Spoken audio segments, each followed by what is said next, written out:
What's up, y'all? What y'all got going on, man? Yeah, we back with another video, man. Well, another video, another live. I know I should have recorded this morning. I didn't get a chance to record this morning, man. But I'm gonna tap in with y'all tomorrow. But what's going on, man? Today we're gonna talk about the difference between the county jail and the prison system, and different things to expect in jail or in prison. So let me just wait till some people gather in here, man. Then we could get this conversation started. Hopefully everybody's have a wonderful day, man. Everybody that been supporting my channel, bro, for over the year that I've been on YouTube, I really appreciate y'all. That boy Rex, big fire.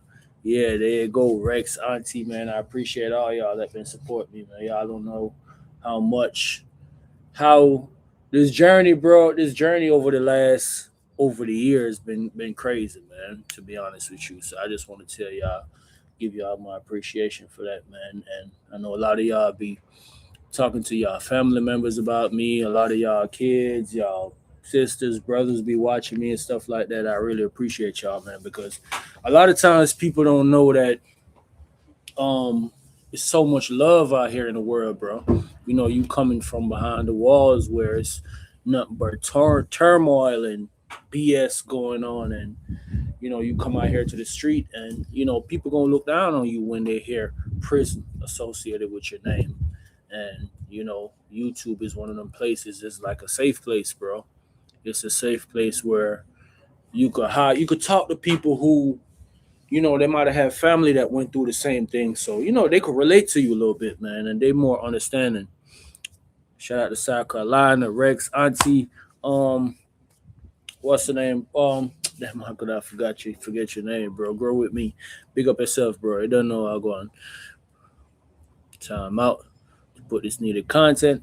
Yeah, man. I don't think a lot of people understand how therapeutic this could be for somebody coming from behind the walls, man. Being able to talk, being able to express yourself. That's one of the biggest things. I think a lot of guys don't know how to express themselves, man. Or a lot of guys feel scared to express themselves. And it's a lot of people, bro, that won't come on this internet and talk, tell their story because of some of the stuff they face behind the walls. And the internet is wide open, bro. People will see you on the internet. It's always somebody that's gonna know you. Some people is scared of what people gonna say. But everybody done had their bad times in prison, bro. Was never a smooth road for me. Let me just put it like that. It was never a smooth road for me, but I understood what I had to do. I knew I had to do it, and I knew I had to, pay for my car, pay for all the things I did. So, but let's get into this. Enough said about that, though. But then again, appreciate y'all, though, man. But let's get into like the county jail and prison. So a lot of people have a misconception of it's all the same. Big up yourself, G. Enough respect. Yeah, Beyond, my bad, Beyond. I had a freaking brain freeze, bro. I forgot your name. But anyways, we gonna talk about the difference, man. Like difference between the county jail and the prison system. Like I said, a lot of people have the misconception that it's just all one. Before I ended up there, I didn't think it was all one, but I never knew that it was that big of a difference between the county and the prison system. When I'm talking about state prison, I'm not talking about federal prison.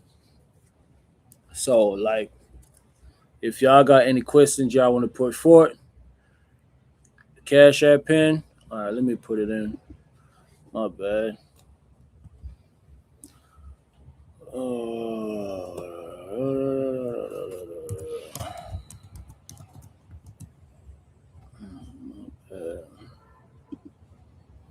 But like I said, if y'all do wish to support the channel, man, this is the way to support the channel.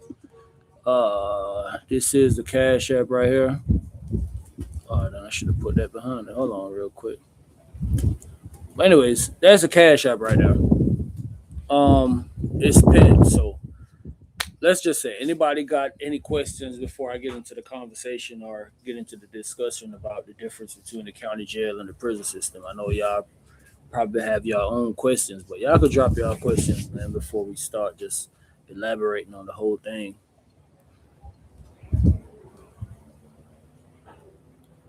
But okay, for the county jail, let's just say the county jail. Everybody knows when you get locked up, you get booked in the county jail, and that is where you will stay before you go to trial. Or if you got bond, you'll be able to bond out. But if you don't have a bond or you can't make bond, this is pretty much where you're gonna reside until you go through the court proceedings. Until you are being convicted or you're being free. When you're being convicted, for your crime that you've been charged of, that's when you're going to the big house. In Georgia, they call it chain gang. Yeah, big up to you, Zumi. You're going to the big house. You know what I'm saying? Other states they call it up. You going upstate, or But in Georgia, appreciate that, Zumi. That's the Cash App and my IG. Replace that pin with hers.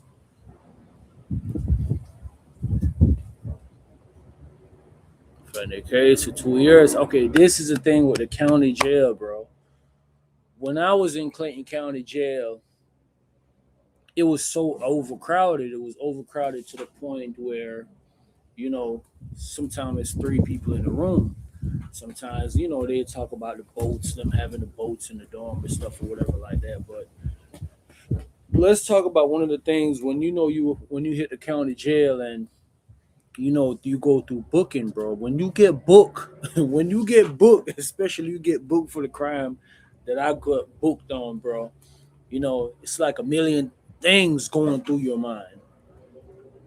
It's a million things going through your mind, man. You don't know what you thinking about, how your life just turned, bro. You start praying to God. You start trying to find a way. You start feeling sorry for what you did. You start having regrets. But that's not the time for that, man. It's the time for you to wake up and smell the coffee and make preparation to do that time. Because if you did that crime, your ass is going down that road and you got to do the time, man. So you see a lot of people, man, when you in intake and stuff like that, they have you in them holding cells. It's always going to be guys who've been locked up before. They know the ropes of the whole system. And one of the things that they do, they always, bro, you might be in a holding tank for like 24 hours, before they go taking your picture and doing all that type of stuff. And during that, that's when they feature these sack lunches. They call them sack lunches, bro. I ain't gonna lie, bro. I done ate so much sandwiches when I was locked up. Sometimes it might be bologna, sometimes it might be ham, but trust me, it ain't the real ham or the real bologna that is out here on the street. Nah, this some off-brand stuff, man. Sometimes it might be so much grease coming out of that one little piece of meat. You're like, golly. But one of the things you could always tell about guys who've been in the system before, like they be like, hey, bro, you gonna eat that sandwich? Bro, they eating down all that old stinking salami. I think that's one of the nastiest meat to have, like in the county jail or prison, bro. Salami, bro. Salami already smells some type of way. And imagine jail or prison salami.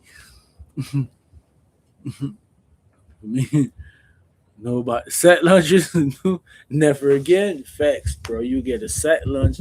So you get a set lunch and you get this thing they call cool off. A lot of people call it soft pita or whatever like that because they say do this or do that to you. But, yeah, the mystery meat, most definitely, man. That's what it is. It's a lot of different type of mystery meats in in the prison. But anyways, that's how it is, man. And you go through bookings, and you always have guys in there that's talking about their crime, talking about this, talking about that. So you might hear a guy in there talking about, man, shit, man, I can't wait to bond out, man. And he might look at you and he be like, damn, bro, goddamn, what you locked up for? And you might be like, shit, bro, man, I just got booked on an armed robbery. He like, god damn, bro, I don't need to be talking to you, but you ass going through that road. You going down that road. You going up through that, man. You guilty? Be like, yeah, boy, you going down that road, boy. You going to prison. But that's just how the county jail is, man. And after that, you go to the little 3 day orientation. No notification. Hey, it's crazy? Oh, sitting in the lane, somebody else said that, man. People be saying that sometimes. Their notifications don't be popping up. But sometimes you got to turn off the notification and turn it back on, and then it might get to going right then. But yeah, but in Clayton County, like they put you in this 3 day orientation. I guess you don't leave out the room or nothing like that. By the time orientation, the guys that you get booked with who go in with you, by the time you might be finished with that 3-day orientation, bro, 75% of them might be gone. Cause they get locked up for BS. Most of those guys, they don't really get locked up for nothing serious. But when you go to where you're actually going to, like where you're gonna be at your dorm, it's different, man. For somebody who never really like been in jails or nothing like that, I know don't know the whole lifestyle of jail, and it's not for the human being, man. But some people like that type of living. My first time in there, bro. It was more for me like a mental thing, bro. It was never like physical. It was more mental. Like, man, what the heck, bro? Like, you leaving from the street where you free as a bird to where you been caged up, bro. Now, Clayton County Jail is much different from other jails. In Clayton County Jail, you are locked down 18 hours of the day. The human sleep in the burnt room. Bro, Clayton County, I don't know, bro. Clayton County, I see how Clayton County is now. Sidney Lane, Clayton County wasn't as bad as how it is now when I was in there. I could promise you that. Now you will see rooms, you will see lights and stuff burnt out, but you didn't have guys literally just burning holes into their window. You know what I'm saying? You always have mental health guys. You always gonna have guys who are in SEG. Now they got this thing in county jail that they call SEG. It's pretty much like a comparing it to a tier program in prison. But SEG, you're gonna be on there no less than 6 months. So for the guys who be wilding, and you got some guys in the county jail, bro, like they straight wild, bro. I'm talking about buck wild. They don't care about nothing. You know what I'm saying? They fighting the police, spitting on the police. And in my mind, I used to be like, man, what's wrong with this dude, man? What's the problem? It cannot be that serious, bro. With you doing all that nonsense, you don't know nothing but create more problems on yourself. So when I was in a county jail and I started, and one of the things like, I'm not saying this for no, because I hope nobody don't plan on going to prison or going to jail. But once I dropped in jail, man, once my mental, the whole thing of me just getting locked up, the first couple of days, a week, you gonna be pretty much effed up in the head, man. That's how I was. I couldn't use the bathroom. I couldn't eat. I couldn't do none of that. While I had roommates. I was in a room with well, first I was in a room with DJ, my Hispanic homeboy I be talking about all the time, DJ, and I was in a room with a guy named G from Boston. Anybody that been in Clinton County Jail, they got to know G from Boston, man. G was in there about 6 years. Them boys was convicted. Them boys was charged for murder, whatever. Kept going to trial, mistrials and stuff, but they ended up getting It was three brothers of them. One of them took the life sentence, and two of them got like a 15 years, but they hadn't served six. So by the time they went down the road, they just did a couple more years. And aggravated assault, it was a mandatory sentence. And them boys got out. But those was my two roommates. And when I went in there, bro, the way how they was moving, they're like, hey bro, I gotta use the bathroom. Hey bro, I'm gonna use the bathroom. Like the first time somebody said that to me, I'm like, bro, where you gonna use the bathroom at? Where you going? The door is closed. You can't be using the bathroom in here.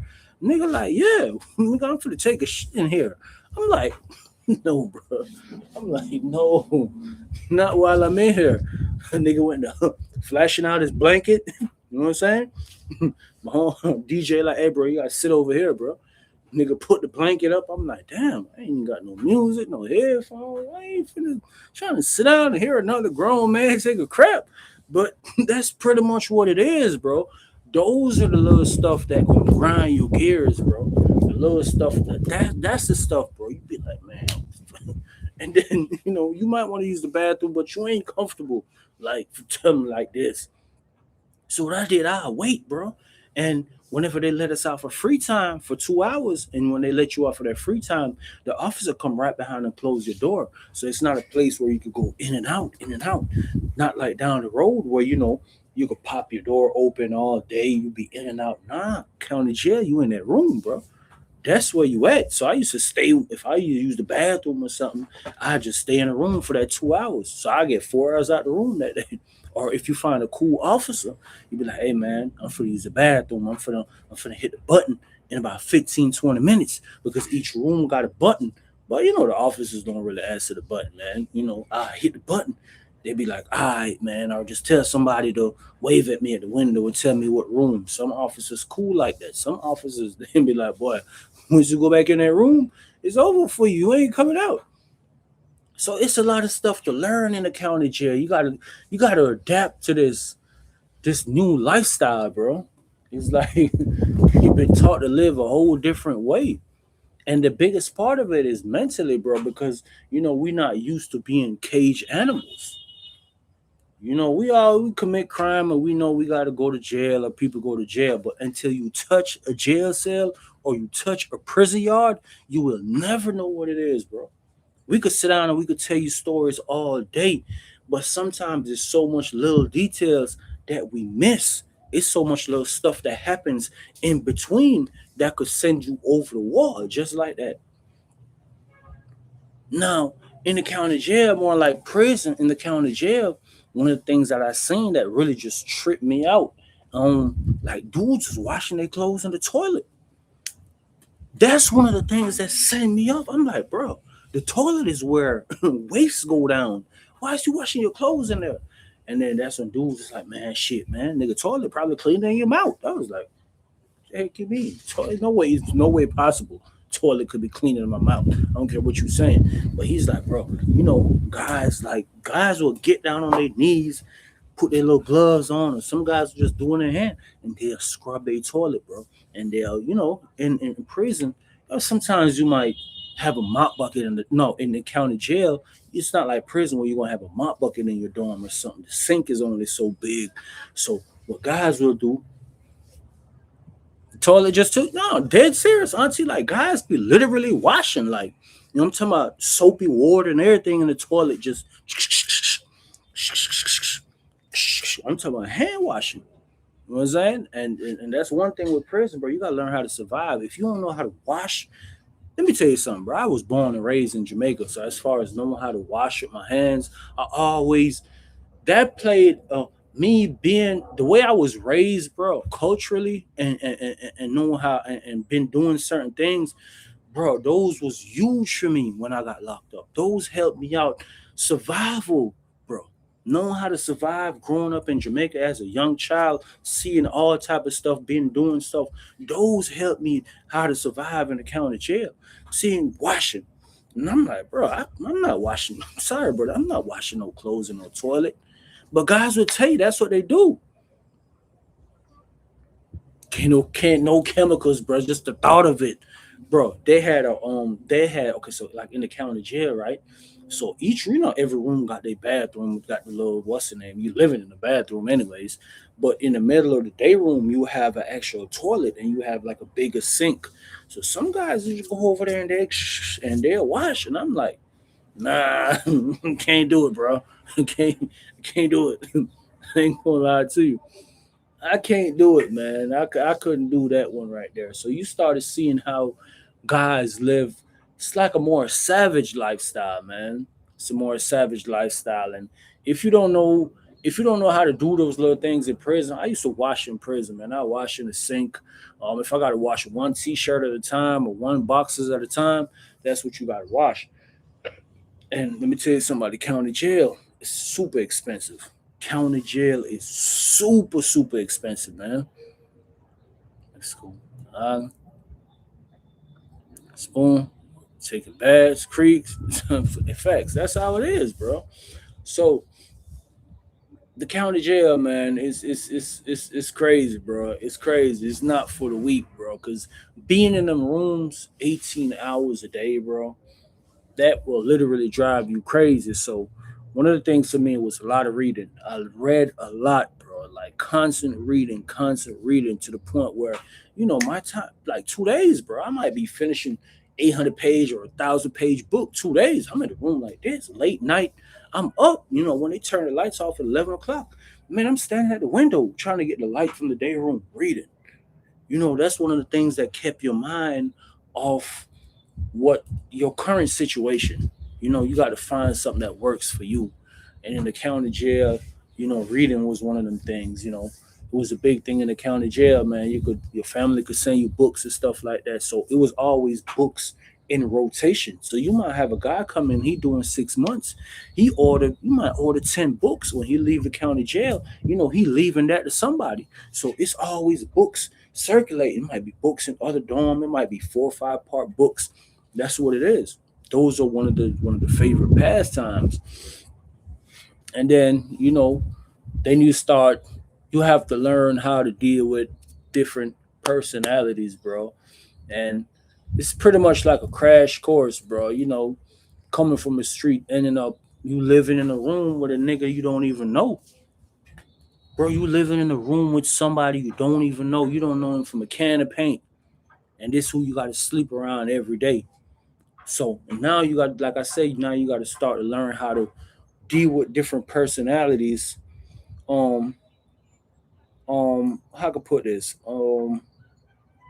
Being able to notice certain things, bro. So some of the same guy you're gonna be meeting pretty much some of the same type of people in prison. Not everybody, but most of the people you're gonna meet are ignorant, stupid, foolish. I hate to describe them like that, bro, but I'm just giving you the raw truth. That's pretty much what it is. You know what I'm saying? Ignorant, loud, obnoxious, stupid, idiots.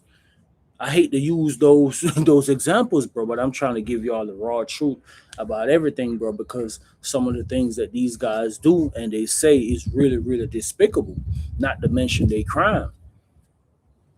Jail. I could pee. I have to go. So you was nervous.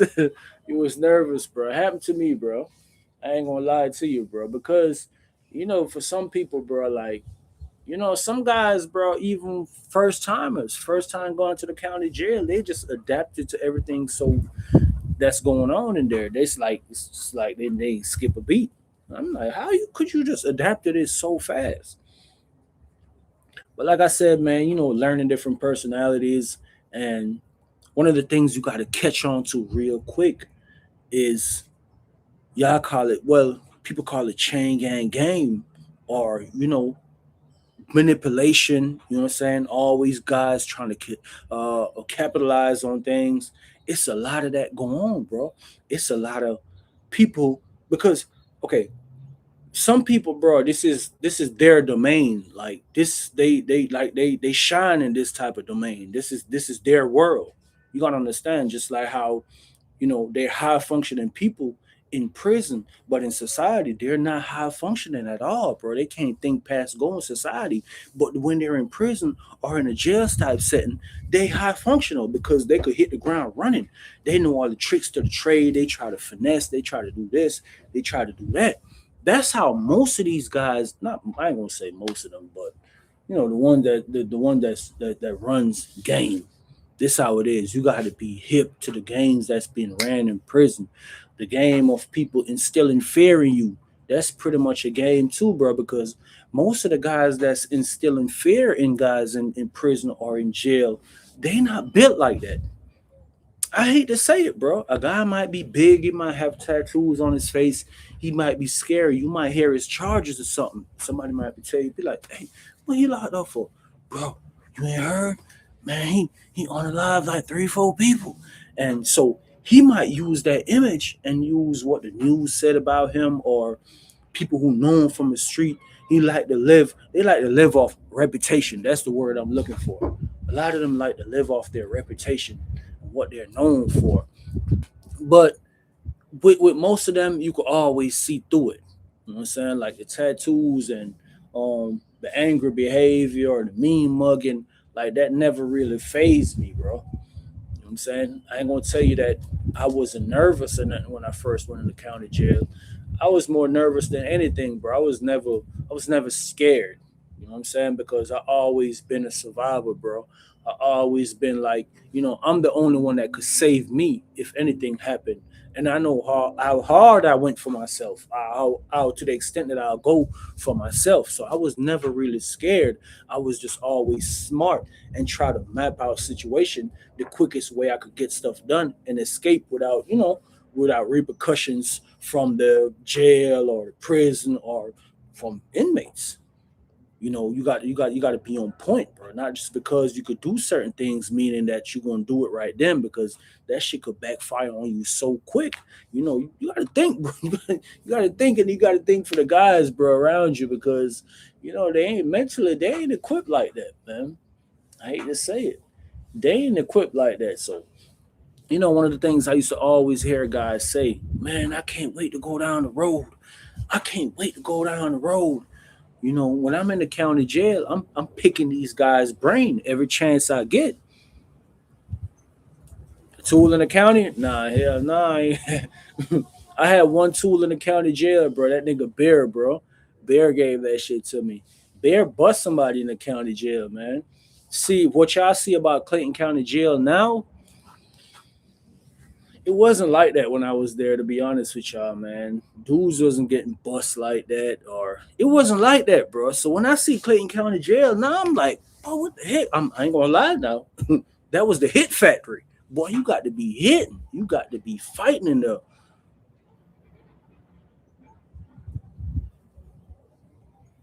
Oh, the GDC time? Almost. I'm gonna get into that. I'm gonna get to that, Auntie. Most definitely. So I'm getting into it right now. Like I said, you used to have guys who be like, I can't wait to go down the road, or they need to send me down the road. You hear guys, there's so much guys are saying that. Like I said, majority of these guys in this dome or in this jail, most of them done been down this road before. You know what I'm saying? They done been, like guys would say, this ain't my first rodeo. You know what I'm saying? Didn't ride the bull before. So these guys are hip, and they know everything that's going on, man. So they'll tell you, I can't wait to go down the road, or this. And I used to hear so much people saying it. I'm like, bro, why are you in a rush to go to prison? But I never knew what was going on in prison. So I used to ask guys like, why are you in a rush so much? And guys will tell you, because in prison they speak about it like it's freedom. You know what I'm saying? Man, nigga, man, in prison, man, you ain't locked in no room, or you ain't do this. Oh, definitely. I was finna do a Ghostface story, man. I'm gonna do a Ghostface story, and a white Ghostface named J Dub. Yeah, I definitely got you, man. I got Ghostface stories, man. I just don't like to I not meaning to get off topic. I just don't like to do a lot of the same type of stories, bro. Because some people be like, "Oh, all you talking about is the white boys, or you talking about this, or you talking about that."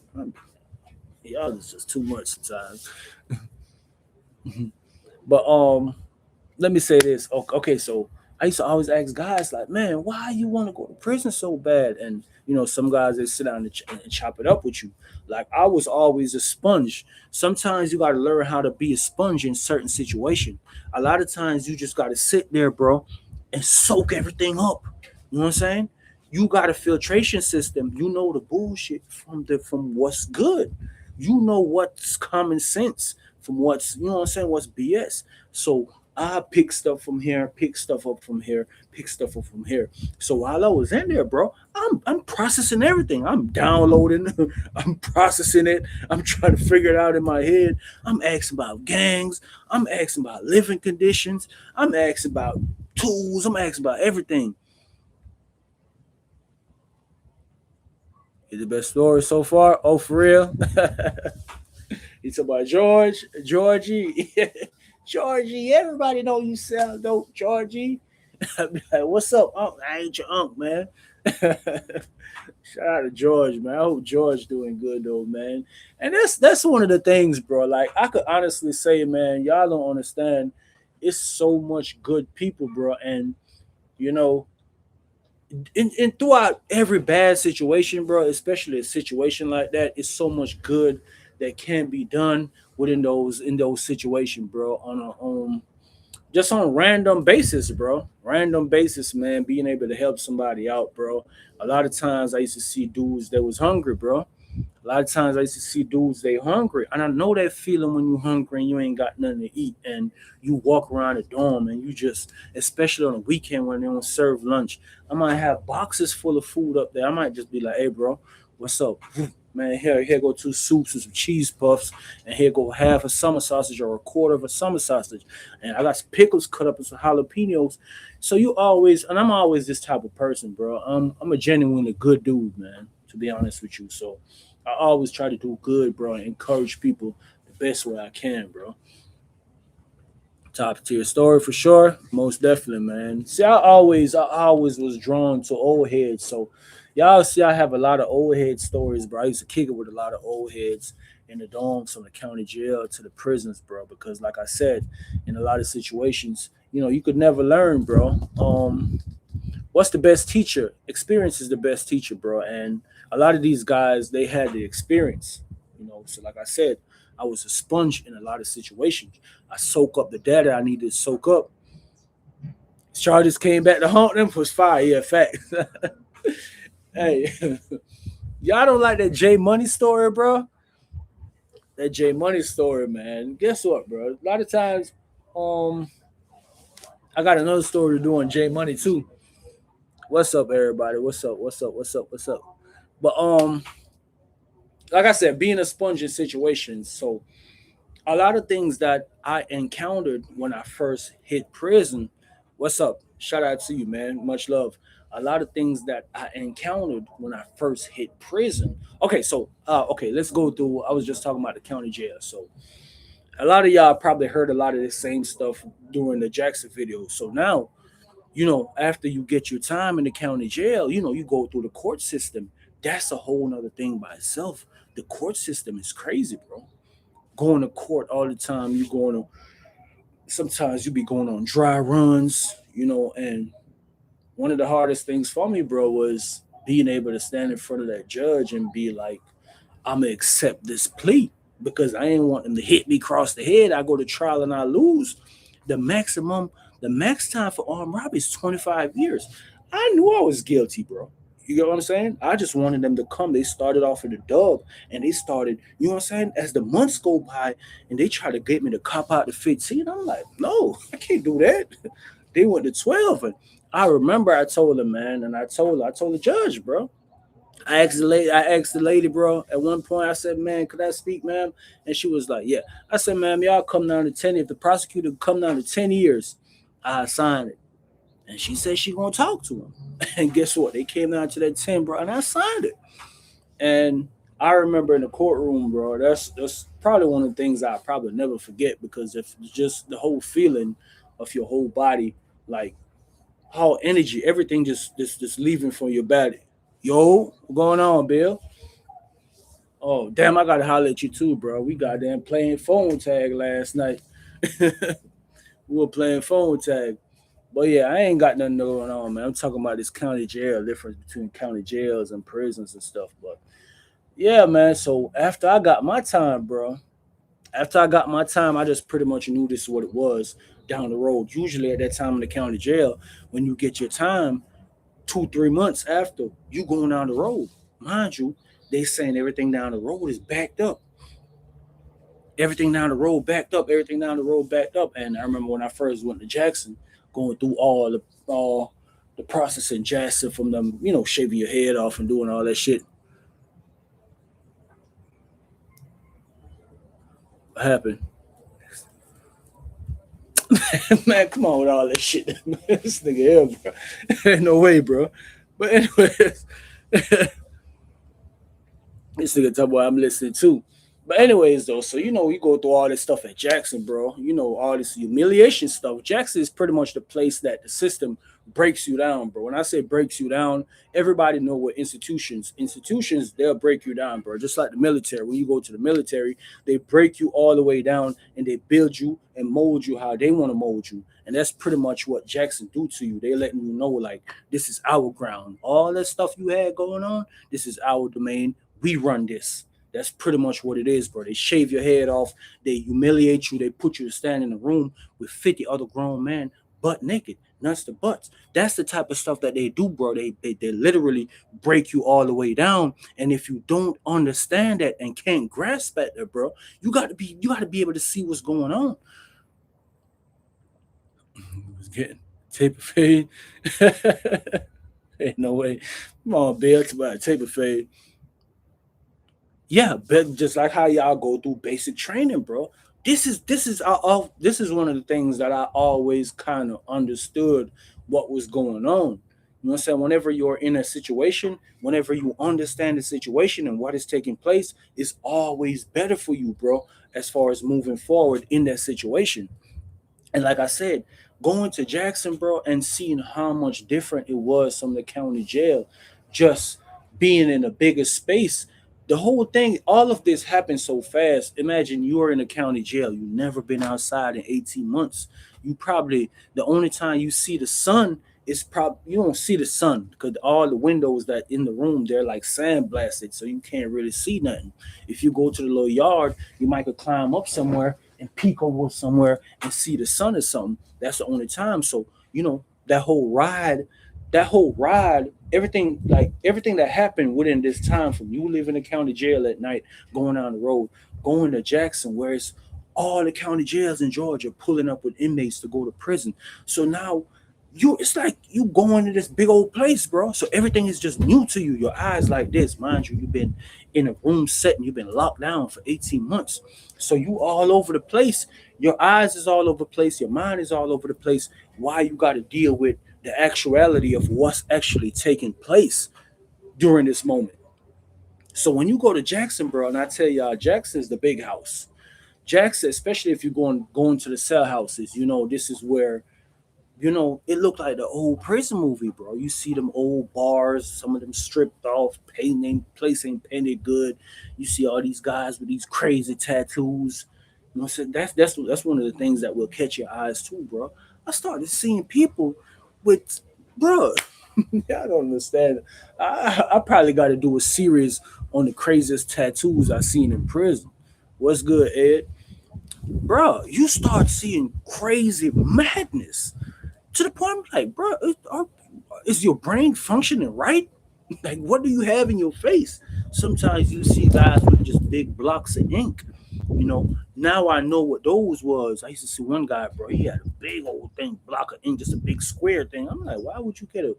But now I know it's probably something that was covered up, gang related or something like that, bro. So once I went to Jackson, and I could pretty much tell what a lot of guys were saying from they wanted to go down the road. You have a little bit more freedom. You could move a little bit better. You ain't locked in the room 18 hours of the day. You know what I'm saying? You can move around. You start seeing guys, they smoking. You guys start seeing guys playing chess, they gambling. You know, now and one of the things that you used to hear about is the more stuff that you could buy off commissary and all that type of stuff. So that's pretty much what it is, man. When you go to Jackson, you know, Jackson is just, just to stop by, man. Some guys will spend 3 weeks. I did 3.5 weeks. Some guys will spend 3 months. Some guys will spend 6 months, and some guys will probably eventually end up becoming a permanent at Jackson because it's actually a prison too. It's just not a classification prison alone. It's just actually a real prison. So after leaving there, like I said, I went to Riverbend, which was my camp. This is where I'm gonna be at. And after going to my camp, it's open dorm. I never been in open dorm before, bro.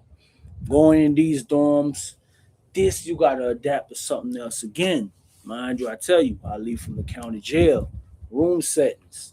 Jackson, room settings. They had open dorms at Jackson too, but unfortunately, I ain't make it to one of them dorms.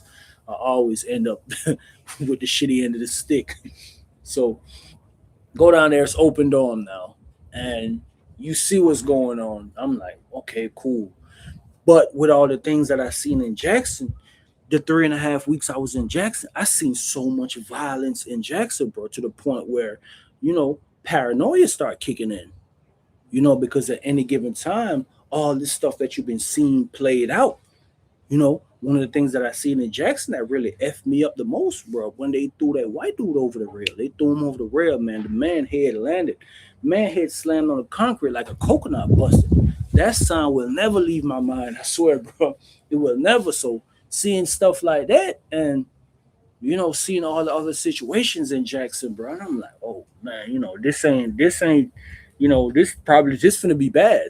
Because in Jackson, you seen all this treacherous stuff happening and in your mind you start thinking, okay, cool, this prison, like, you start thinking like, damn, I thought these people supposed to protect you. That's when like survival, you know what I'm saying? Survival instinct 2.0 start kicking in. Not even 2.0, 3.0, because you be like, okay, cool. These people ain't got your back. When I was in Jackson, bro, dudes was getting tortured all in them dorms. Dudes was literally tied up and be tied up for the whole day. So you's like, okay, cool. I see the officers, they can't really do much. Now, what people were saying they short staffed down the road, I see it now. You have one officer watching over 400 or something inmates. Half of them he can't even see because they're on the back side of the dorm. So with all that going on, like I said, when I hit River Bend, instant paranoia kicked in. Even after being in going to open dorms, I never been to open dorms before. People don't help when people get. Man, listen, man, you mind your own business. That's one of the number one things in prison, bro. Mind your business. If it has nothing close to do with you, that's probably one of the it's hard to do now, but you got to do it, bro. If you don't do it, you're gonna end up in so much situation, bro, where you might end up being, you know what I'm saying? You might end up worse than the person you was trying to help out. I've seen it happen so many times, bro. And that made me go to the point of controlling your emotions, like, bro, sometimes you gotta turn your head, you gotta turn your face. I remember in Jackson, bro, I used to just walk past rooms. They had people tied up in rooms. They had people tied up in rooms, man. You literally just walking down the range. I remember one day I'm going around the big dread room. I'm going around there. I hit the corner. I like this. The white dudes had another white dude tied up in the room. They had him tied up. You know what I do? Tunnel vision. I went down to the big dread. I said, yo, I said, yo, them just have the man tie up in the room down there. So I said, yeah, man, a normal thing that, man. Normal thing, man. A man always a tie up. Normal thing. Oh, no. This ain't, this ain't right. This ain't right, bro. It ain't. Bro, these dudes be tying up officers. Why you think they want to tie inmate up and they tie officer up? They'll tie you up, bro. So Jackson was, like I said, one of them places that kind of set the pace, bro. So when I went to Riverbend, and this open dorm settings now. So now you gotta, what I'm saying, your brain, you gotta reconstruct. You gotta be like, okay, cool. This is something else. This is a different type of settings. You know what I'm saying? So, and then with all the gang stuff that's going on, seeing that all in Jackson, it's crazy, bro. It's crazy because it's so much that you got to process, bro. It's so much that you got to soak up, filter out the BS. You know, every situation you're gonna have good and bad in it, man. Always try to make the best of the situations. I remember when I went to Riverbend, man. Like I said, open dorm, start seeing all the gang members, and one of the first things, like I did, I was doing this since the county jail. What's up, Kevin? Is whenever I go something new dorm or whatever like that, I was always able to spot out gang members. It might not be, you can't spot them out the first day or second day or third day because some guys are so low key. They don't really be flashy all over the place, throwing up gang signs and nothing like that. You might be in a dorm with a dude. Like, damn, this nigga blood. I didn't even know that, but just to how he move. Not all gang members move and act crazy, bro. Some of them guys are so smart, bro. I'm saying, that's why I said all gang members are not bad. All of them are not terrible people. Some of them join the gang for many different reasons, but we all know what it is with prison. So, after being at Riverbend and seeing how everything move and getting used to the whole open dorm settings, as far as you on my first bunk, bro, was like against the wall, like a top bunk. Um, it was an old white dude named Mr. Armstrong. That was his name. He used to always drink Coca Cola and peanuts. That's what he used to always drink, bro. Always Coca Cola and peanuts, and he always have a big old thing of ice. He'll put it in. He got his little bag in there every evening. That's what he do. So, he was kind of quiet, bro, and he never really asked much questions. I never asked much questions. Sometimes we'll talk and stuff like that. And he used to love to work out, bro. This old man would work out all day. I used to be like, man, leave, man. All you do is work out. But like I said, that was one of the things that helped clear your mind. Coke and peanut. Yeah, bro, that man used to do that every night, every night. And that's one of the things about prison, bro. Everything is routine in prison, man. Everything is basically routine, man. You pretty much everything is a whole like over and over again. Like I said, I started meeting a lot of old heads. Like Prince, I always talking about. I met an old dude, Brown. Brown was locked up like 24 years. Hey, the first night I was in there, let me tell y'all, I never forget. I was in I building, IC to be exact. So I went in the dorm. So it was me and a dude named Aloe. Aloe from Hollywood Courts on the west side. Me and Aloe. At the time, Aloe was y'all remember I shared a story about a guy who had bust a dude named Block. I ain't want to just call him Block, but yeah, the guy named Block who always locked up with had the goals or always talking trash or whatever like that. His brother ended up getting bust at another camp, and Buddy came to Smith. You know what I'm saying? Who bust his brother, and word got out or whatever, and he ain't want to fight dude. Cause dude put a tool on him. I did drop that story though, but that was Aloe. But that was at Smith. But me and Aloe had got out and came back to prison and everything. But when I first met Aloe was Rolak. He was screaming sex, money, murder, which is a blood set. And so me and him was cool in Jackson, bro. Like me and him was cool. So boom, boom, boom, boom, boom. Yeah, he called himself trying to recruit me too. I was like, bro, I ain't with all that shit. So I guess he thought that when I went down the road I was gonna be scared. So he was like, when you go down the road, you gonna bum on home. You gonna bum on home. I said, man, come on with all that. So, anyways, bro, when I went to Riverbend, it was me and him. You know what I'm saying? I remember he got some Al Green or whatever like that first night. We like this. That's when I seen all his homies or whatever messing with that. Well, they wasn't messing with the funny boy, but it was a funny boy in the dorm. You know what I'm saying? And like everybody was cool with him. So I was like, damn, everybody. That was one of the things that's messed me up about prison, bro. I seen it at Jackson too. A lot of funny boys in there, bro. Everybody they'll kick, not everybody kick it with him, but you can tell the dudes that mess around, they sit down. And, I'm like, damn, what? Everybody just super cool with these people, bro. Like that, because I always thought that okay, in Jamaica, this is real like a homophobic country out here. So, you'll see him and all that. But when I went to America, as far as getting locked up, I always thought that, everybody that messed around with each other was just the girly ones. I never knew that it was like dudes like me, regular guys who messed with them. So when I was in the county jail, and Southside was one of the first ones I seen, that took me I'm like, no, you a regular dude, bro. I always thought that all of them was like girly shit. I don't know what I was thinking, but that's one of the things I had to process too and had to understand. Like you gonna have these people around you. When I first went in there, I used to be like, man, I don't. You're not finna be my roommate. You're not finna be my bunkmate or nothing like that. But I had to learn to live around them because they gonna be certain places. Now, at Riverbend, they had one in the dome. They had a dome for them all over the other side, and you see them. It be some in other domes, but you'd be like, okay, cool. People just do what they do or whatever. And I remember this old dude, Brown. So it was this dude named Philly. Philly, as a matter of fact, when I first hit the dome, Philly came up to me. He's like, hey. He's like, man, you trying to get out there? And I'm like, at first, I didn't know what he was talking about. He talking about, I'm trying to get out there. Hell yeah, I'm trying to get out there. I'm trying to get out this place. But I didn't know that he was talking about the phone. You know what I'm saying? So I'm like, I don't know what you talking about. So he's like, man, the phone. So I'm like, at first, I'm like, nah, I was skeptical. I don't know you. You just coming up to me by using the phone. I done heard all these things about prison and, not accepting this, not accepting that.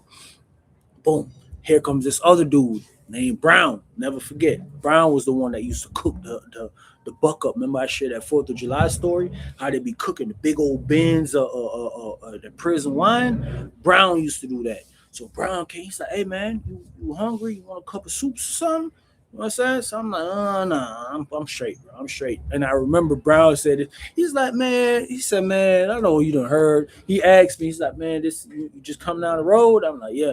He said, man, I know you done heard all this shit about prison, man. Don't take nothing from nobody. They gonna want this one. He said, man, it ain't like that, man. It ain't like that. I was like, I'm straight. I'm good. Yeah, I wrote it out. I wrote a night out hungry, man. I don't want it. I remember the next day they were laughing about it too.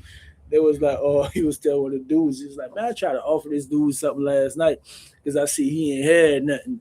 And he's just like, he ain't want nothing. I'm like, shit, man, that's just what it is. I wasn't going for it, bro. I wasn't going for it, bro. I done heard all these, mind you. I've been hearing these since I was like a little kid, and I'm supposed to accept something from them. No. So the next day I was talking to him, he was telling me he was locked up 24 years. That's what used to blow my mind, bro. Everybody in these dorms, you meeting people. Bunkman, he was gone 18 plus. Brown, he was gone 24. You start meeting dudes, yeah, bro, I've been gone 8. And they say it casually. They just say it so calm, like it's nothing wrong with it. But in my mind, I'm like, bro, you been in this place this whole time. Like, what you been doing? Like, what's been going on? Like, it's the same thing every day. And I think that's one of the things that will drive dudes crazy. But for me, it was much better than the county jail, bro. It was so much better than the county jail. Now I see. Now I understood what guys was saying when they was like, they can't wait to go down the road. This what they was talking about because it's much more freedom, bro. I'm in an open dorm. We ain't been locked down, and guess what? Yard call. My word, bro. Listen here, bro. The first time they call yard, I mean, I went to the yard at Jackson, but bro, the yard at Jackson is crazy, bro. As a matter of fact, wait, I need to do that story too. The yard at Jackson is crazy. I never used to like going to that yard, man. So I'll be out there playing soccer. I'll be like this. I'm watching everything, bro. Because Jackson's a crazy place. Now, when I hit the yard at Riverbend, oh my word. Listen here, man. It's like they had took the shackles. They took the shackles off my feet.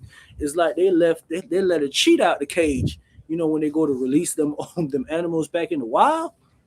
Oh man, I was in my natural habitat. I seen that big old soccer field too. Oh boy, I'm out there. First day I went out there playing soccer barefooted. Barefooted, bro. I'm talking about barefooted. It's rocks all over this. Man, I'm out here barefooted. I go out there. The Hispanics, they looking at me like, you know what I'm saying? What you doing out here? They just think I'm just, they think I'm African American. So they like, what you doing out here? I'm like, man, I'm trying to play. They're like, oh, they laugh, oh. Like they like, man, be serious, man. We ain't playing around right now. This thing is serious. I'm serious too. But some of them that knew me in the dorm knew I was Jamaican. That's the first thing, bro. When they find out I'm Jamaican, hey, you play? You play? They be like, hey, you play? You play the football? Yeah, well, I play that football. So that was one of the biggest thing for me, bro. Being able to run, like to run, bro, to sweat, to get, this excess energy, bro, this excess stress, whatever weight you got on your shoulder, whatever like that, you can really, really get it off, man. And being on the yard, you start seeing hundreds of people, bro. It's hundreds of people everywhere. They got workout bars and stuff like that. So for me, it's kind of like exploring. That boy Haiti, man. Shout out to Haiti, man. I've been knowing this dude since the county jail, man. Enough respect to you, man. To the Haitian brother, man. Back from the county jail. Haiti knew me in the county jail, Clayton County Jail, man. But yeah, like I said, bro, seeing everything moving on the yard and started understanding how prison works and how it's different from the county jail. And one of the things I noticed first was, contraband. Contraband is moving. I'm always a guy to watch. So I'm out there on the yard. I'm seeing dudes meeting up, guys over there smoking, police over there. So I'm like, oh, boy, it's going down out here. You see the gang members over there, Muslims over there, GDs, Bloods, Crips. You know what I'm saying? You got right Riverbend. They had like 8 basketball courts, basketball playing over here. The white boys they playing volleyball. So it's all type of things. So it's not like you in a county jail where you all cloaked up every day. You know what I'm saying? This is where you could. I ain't gonna say let your guard down, but you know what it is now. You done got your time. You pretty much try to try to use that chisel, try to knock it off day by day, day by day. And like I said, man, I always spoke to the old heads. I always try to soak up knowledge and stuff of what was going on. And one of the things that I noticed the most was, guys training in prison. People used to always, I used to be in the county jail, shadow boxing, you know what I'm saying, throwing punches, that boy Ohio had taught me. So I'm in there, and, guys used to always tell me, like, boy, you gonna love it down the road. You gonna love it down the road. I'm like, man, if you love it in prison, I'd be like, listen, bro, you got dudes training everywhere, and I'm sure everybody done seen old prison movies, and they got the fighters in there, guys that be boxing and all that type of stuff. So at first guys used to tell me like it was a real thing, like everything is legal, fighting down the road, like, inmates fight inmates, like organized fights, but it wasn't like that. But one thing I noticed when I went down the road, you had people training. And the first time, like I told you, I ended up in the dorm with Sacco, and I seen Sacco pull up in Lake City while watching your video. Ain't no way, bro.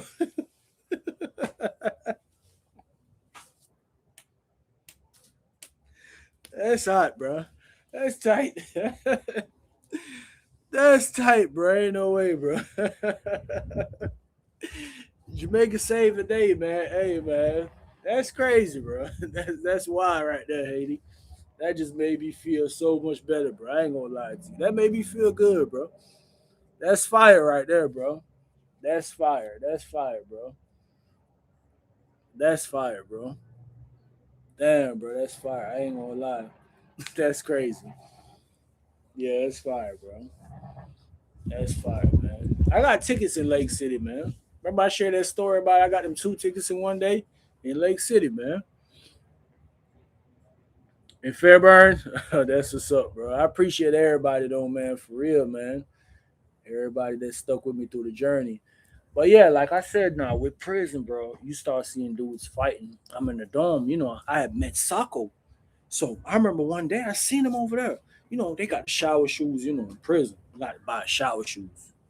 Can't be walking in them showers barefooted. No, ain't none of that going on. One of the first things you need to put on your list when you go to prison, jail, shower shoes, toothpaste, deodorant, all the hygiene stuff. You in the county jail, boxes. Oh, best believe Clinton County Jail, when you go there, ain't no, if you ain't got no white boxes on, whatever boxes, brief, whatever color, if it ain't white, you can't go in there with it. Yeah. When I went to the county jail, I was free balling for about 2 weeks. Man,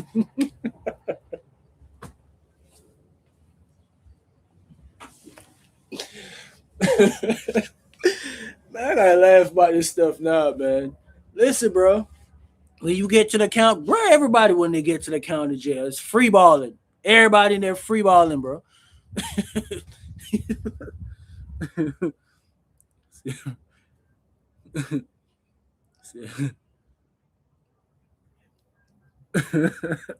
Bro, I just thought about that, bro. Bro, you be having dudes in the county jail, bro. They be freeballing for a year. They ain't got, bro, boxes in the county jail. They $20. No socks either, bro. Them white boxes, the Bob Barker boxes, they don't give you no free boxes in the county jail. Let me tell y'all that. Yeah, you gotta buy them, and them like, bro, they was at the time it was like 15, between 15 and $20. I can't remember exactly, but yeah. And then majority of people coming in here, bro, they ain't got no money on their books like that. They ain't got no money on their books like that. And guys, when if they do get 20, $30 or something, they prioritizing buying food for one. Man, bro, the county jail is so freaking expensive, bro. Bro, when I was in the county jail, one pack of noodle, the little Maruchan noodles, there was 90 cents when I was in the county jail. When I went to prison, there was 40 cents, bro. 40 cents. Hey, hey, that's what I was just about to tell him. In the county jail, let me tell you this now. Another thing about county jail or prison, whenever somebody's going home, bro, dude could be going home, bro. You gonna have guys lined up trying to get his boxes. That's another thing I understand. Man, shit, man. Listen, bro. I bought one pair of them boxes. I had it for like a month. I was washing it every night, bro. every night till I was able to buy me another pair. Man, listen here, man. Beans for lunch, dinners in the county jail. Oh, population down. Yeah, so what guys will do, guys, somebody going down the road, or they got a lot of stuff, man, t-shirts, long john. Another thing in the county jail, got to have you some long johns. Yeah, guys, man, guys is getting guys old boxes, wearing them. I'm not wearing no other grown man drawers, bro. I don't see so much people do that, bro. More than probably 60% of the jail was doing that. Guys going home, bowl, spoon, cup, whatever it is, everything is always being recycled. And it's the same way in prison, man. Sock on your arm, socks, the effects, all that, bro. All that type of stuff, man. And like I said, so now when I went to prison, I seen Socko on them the first day. I seen him had shower shoes. I mean, dude has the shower shoes over his hands. I seen him in the dude jersey. I spoke about the blood dude jersey. They went over there and I seen them like boom. I seen them. So, at first I'm like, they don't really look sharp like that. I'm looking for some because, I started training with Ohio. Ohio was clean, bro, sharp. Movement was nice, footwork was nice, technique was nice. So I'm like, okay, cool. So I see these guys, I pull up on them, instantly because I was talking to Sako, so he's like, yeah, come on over. I went on over there. So they was like, man, you know what I'm saying? At that time, bro, I'm probably like 24 or something like that. I'm full of energy, bro. I'm coming out of county jail. I ain't sweat like that in ages. So I'm over there working with them, man. I ended up going to the hole. Yeah, I ended up going to the hole and ended up going to another dorm. Cuss the police out, bro. Crazy, bro. I ain't gonna lie. You gonna have them days where you be upset, bro. Police, it might have been not even been their fault, bro. They just catch you on a bad day. You just cuss them out, bro. So, anyways, start when I end up in another dorm, end up in IA. I end up in IA. I seen a guy named Vaughn and a guy named Blackwell.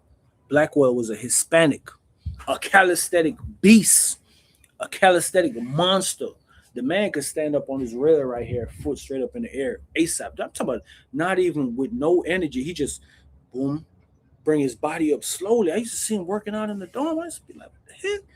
How the hell you do that? Like how? Like I never been around. I always been athletic, bro. I ran track in high school. All that type of stuff. But I never really been around nothing like that. Seen somebody doing that. I mean, county jail, you working out. I never seen nothing like this in prison. You gonna see some freaking natures in prison, bro. Working out, guys. You be like, bro, how did you get like this? And I started seeing them training. I pulled up on them one day. I'm like, hey man, I'm trying to get in. Fawn and Blackwell, they train together. So they're like, nah. So boom. One day now they're like, come on. I go over there. They used to use the Crocs as the mitts, and they used to train a little bit better than Soccer on them. I'm not gonna lie. There was much cleaner. They had clean moves. They had techniques. Vaughn was one of the first guys that taught me different kicks, bro. How to execute my kicks. You know what I'm saying? I used to throw my feet before that. But Vaughn showed me kicks like, this is an X kick or this is a roundhouse or, all that type of stuff. So I'm like, okay, cool. Trained with them for a long time, bro. And I started like excelling, bro, to where people was like, boy, this little dude here, 5 officers used to come in the dorm and they'll sit down and they'll watch me. Just sit down and watch me. Some of them be scared. They'll tell you, hey, you ain't supposed to be training and they're females now. That's how I caught the first female I caught, bro. Off of training in the dorm, bro. Off of training in the dorm. I'll never forget. She hit a speaker. She called me. I just got through training, going over to the water fountain. Boom, boom, boom.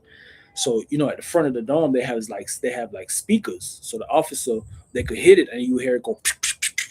She's like, "Hey, come here." So I go over there. I'm like, "What's up?" She's like, "Why are you every day you out here training? Every day you doing?" I'm like, man, I'm just trying to do my time, man, and get by or whatever like that. And she's just always joke with me, laugh with me until, it became cool, bro. Got her number, used to talk to her and all that, but never got no pack or nothing like that. That's just one of the stuff you understand with prison too, man. A lot of stuff guys misunderstand too.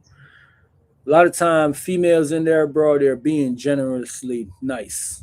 You know what I'm saying? A lot of dudes get that misconception of a female being nice to they'll be like she choosing or she want me. Nah, you know what I'm saying? Being in prison, bro, not being around no females, not getting no love from nobody. You know, we men, we need female companion. Like, bro, I'm all for the females. I'm fuck no dudes, bro. Females. That's the way I go. You know what I'm saying? So, we want female companion. A lot of guys, when females be nice to them, female might just see you. She like, okay, he cool or whatever like that. She be like, oh, have a nice day, or how you doing today? Some officers are genuinely nice.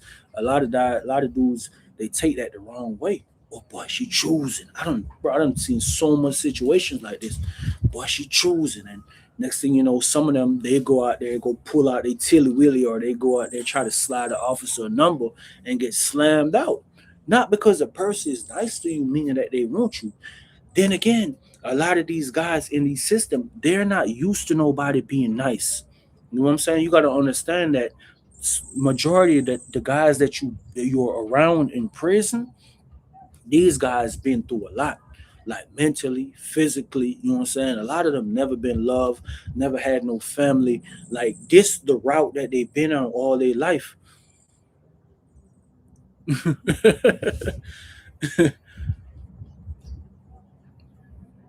Yeah. Exactly. In prison, bro. In prison, bro. I'm talking about females that I ain't gonna lie, bro. Some females that dudes used to, I ain't gonna.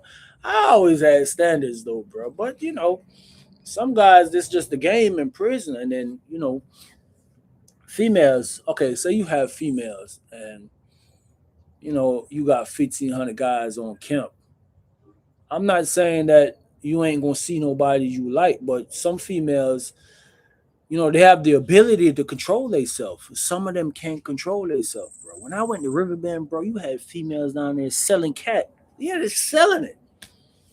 Man, you had a white girl down there selling it, bro. 200 a pop. I just couldn't get my money up in time, bro. I swear, bro. Ask that nigga C Bill, bro. I remember it was this white girl when Bill and them came down there, it was this other girl, but they never last so long, bro. They don't none of that stuff last so long in prison, bro, because guys are always talking, not with the intention of just telling or spilling the beans, but guys, they gonna talk. They be like, hey, bro, my partner over there told me, goddamn, Miss Bailey. Like, hell yeah, Miss Bailey, you talking about the white girl, the thick white girl? Yeah. Yeah, yeah, boy, she's selling, boy. She goddamn. Hey, I'm telling you, bro, my partner goddamn gave her 200. Boop, boop, boop, boop, boop. I'm like, for real? That's just how stuff. And he go and he tells somebody else, and he tells, bro, y'all be surprised at the stuff that take place in prison, bro. Being up at nighttime when I was in that open dome, it's always somebody up in prison, especially when you're in an open dome.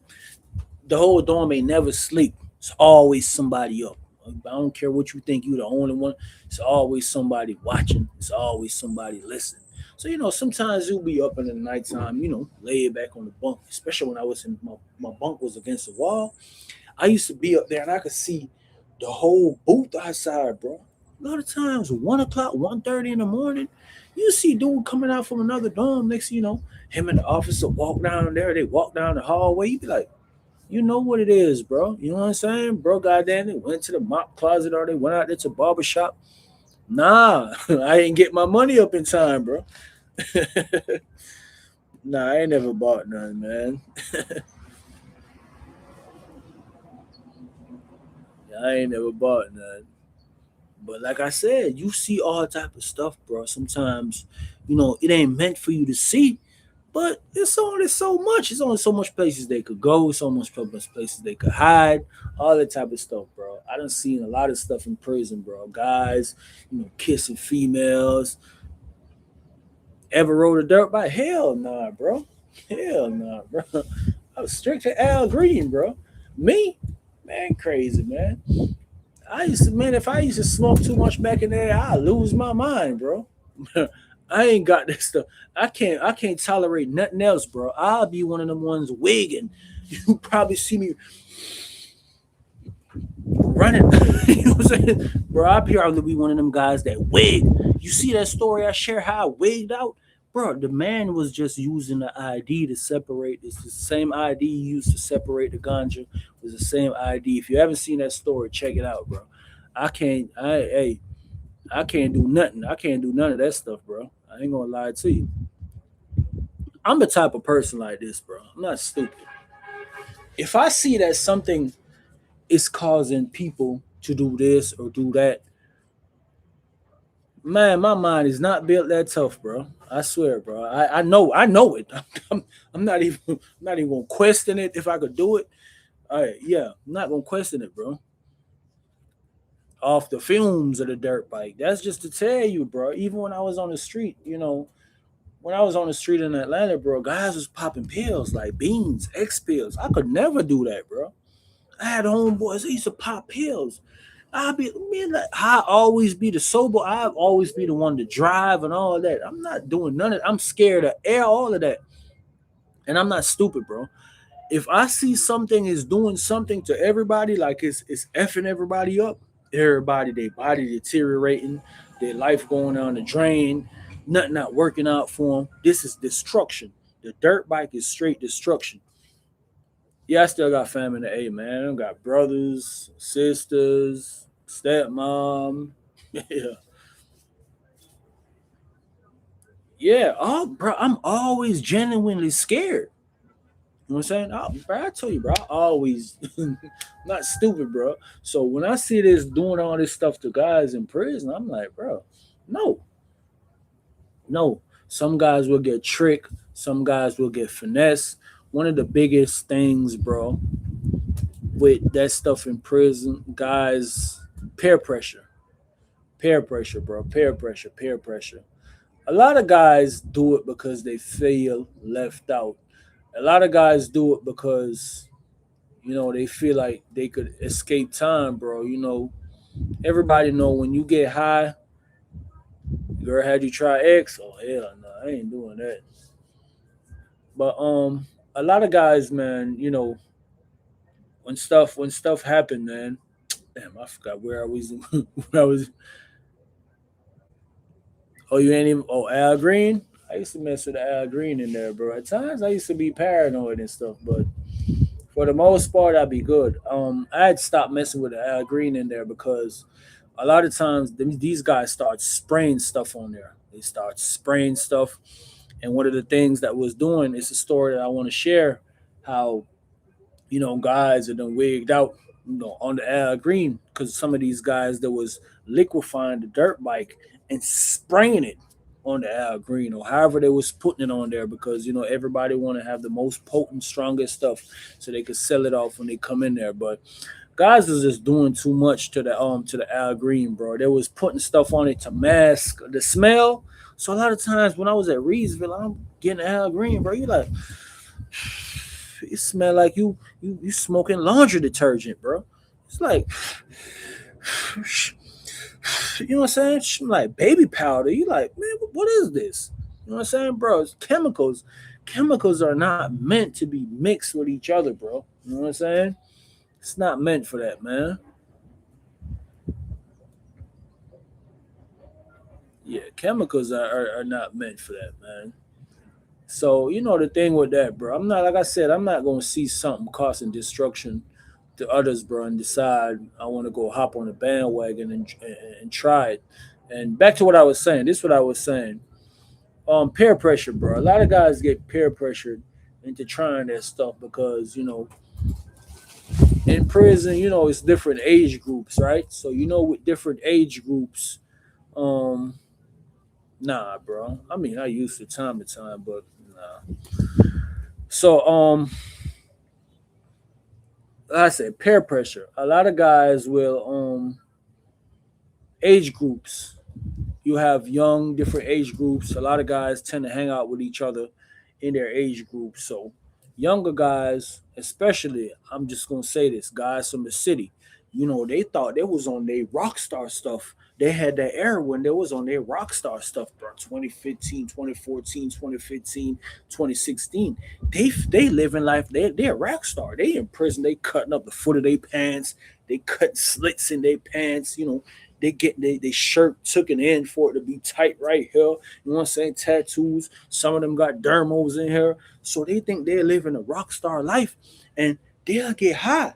They get doped up. So if you got some guys who like to be cool, or they want to be a part of the cool kids, and this what the cool kids doing, or this what your gang homies doing, and you kick it with them every day, bro. If you hang around five people, if your five homeboys, this is what they do, eventually at some time, if you kick it with them every day, eventually at some point in time, you gonna do it too, because you feel like you missing out on something. You know what I'm saying? And then another thing with this, bro, with substances behind the walls, substances will, physically you're there. First, you gotta understand, bro, you could never really get away from this place until you complete your sentence. Guys will get on an impression. Sometimes you might smoke the Al Green. I used to be like that. Sometimes I'd be stressing out, bro. I have a bad day. You know what I'm saying? I might be dead broke. I get on the phone. I call everybody. Hey, man, send me $50. Send me $25. Before I even go buy some food, I go buy some Al Green, and I'll. You know why? Because that will ease my mind, and that will take me away from the situation I'm presently in for a small period of time, bro. You know what I'm saying? You get high, you get to meditating, you lay back. I like to relax when I used to smoke, bro. I go lock myself in the room and I chill out. I might go watch a basketball game or something. But once that high come down, bro, boom, back to reality, man. Hey, man, where I'm at? I'm back in here. Yeah, you never left. I don't care where your mind went. You never left. You still here. So a lot of guys are trying to escape time, man. A lot of guys feel like, just being high, being high, being high, and till they become an addict. And you gotta understand with addiction, bro. You know, you could be addicted to many different things, bro. Like I seen guys addicted to the Al Green. Guys addicted to coffee. That's one of the biggest addiction in prison system. Coffee, Al Green, Chris Brown CDs, CIs, the dirt bike, guys addicted to playing with their Tila Wheelie on the officers, bro. You know what I'm saying? So it's plenty of different addictions in prison. So you have guys who struggle with different things in prison, bro. A guy might have struggle with the dirt bike addiction. He over there, he drank 20 cups of coffee a day. If he don't drink coffee, he just gonna be shaking like this. You got some guys in there, bro. This all they might just be shaking like that, bro. If 20 cups of coffee. Sometime, bro, it used to be this little old white dude in my dorm, bro, when I was at Smith. He'll sit down, and this how he be, bro. Once he get that cup of coffee in his hand, you just see he starts sipping like this. That's the only time he be calm, bro. That's the only time. But like I said, bro, a lot of people would be like, it's the enjoyment, or they this, or they that, but it's the wrong thing, man. It always makes it worse, bro. Always makes it worse. And by the time, most times with addiction, bro, most time when people realize that they're addicted to something, it's too late. It's too late, bro. And a lot of people in prison, you could tell people who came from, not all the time, but like genuinely, you could tell guys who came from good backgrounds, or guys that know better and stuff like that, or guys that grew up certain ways. And another thing in prison, a lot of guys don't have a mind of their own. You see it out here on the street. A lot of people don't have a mind of their own. They cannot lead their self. You know what I'm saying? They're natural born followers. They cannot they cannot sit and chill by themselves. They can't do nothing by themselves. And let me tell you something. That's one thing prison taught me, bro. I could literally sit here all day in the house. I do what I do. I get on my laptop. I record. I do what I do. But I don't need nobody around me, bro. I know how to stay by myself. So once you could try to master that, bro, you pretty be good. Oh, you heard that Barrington Levy? Whoa, sweet. Yes, I'm broad. Yes, I'm broad. Yes, I'm broader than Broadway. That right, my guy. But hey. Don't start that now, man. Come on now. What's up, Alan? Yeah. Oh, I was going to tell you, Alan, just turn your notification off and turn it back on. It might work like that. Yeah, he trying to crank up. But yeah, bro. So most of the times when people, they're addicted like that, bro, it's too late before they find out.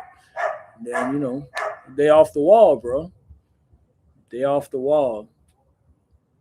Like I said, addiction come in many different ways, bro. Many different forms. It's a lot of people out here that struggle with addiction, man. It's a lot that struggle. But one of the things with prison is so much. You see so much guys give up, bro. So much guys give up. So much guys tapped out. You know what I'm saying?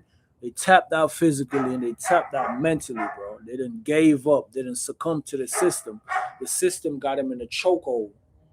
You know what I'm saying? And then you might have guys like that who only been down 5, 10 years. But then you got an OG who been down 20, 25 years. He's still strong. He's still working out every day. He's still living good. He clean. He eating good. And everything that he speak is positive. You know what I'm saying? So, it's different stroke for different folks, bro. A lot of people could handle stuff different. You know, a lot of people can't handle living doing the same thing every day, bro. It's like everything is stuck like a big old living your life in a circle, bro. You wake up every day, it's the same thing, it's the same routine, bro. And that's one of the things in prison, bro. Like to actually keep your mind out of prison, you gotta stay busy, man. And like I always say, one of the things that worked for me was hustling, bro. Hustling, always trying to make a dollar in there, bro. Trying to survive, really. You know what I'm saying?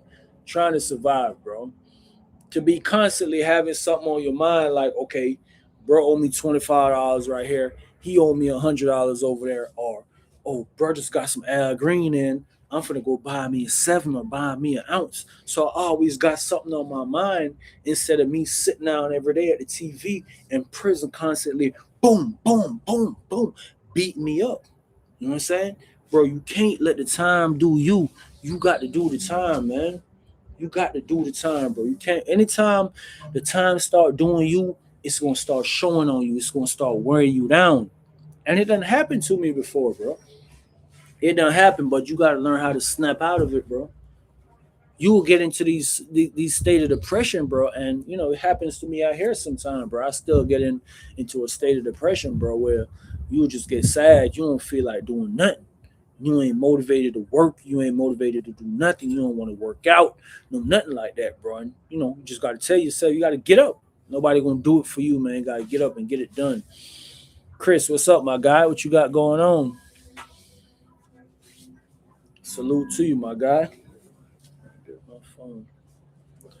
Yeah, salute to you, man. But like I said, the ultimate goal, the ultimate thing, once you make it into a place like that, is getting out, bro. It's basically doing your time and getting out. It's basically doing your time and getting out. Hold on real quick, y'all. Let me hear this lady saying. My phone been on silent. I ain't even know nobody been calling me, man. That's crazy. Yeah, bro, but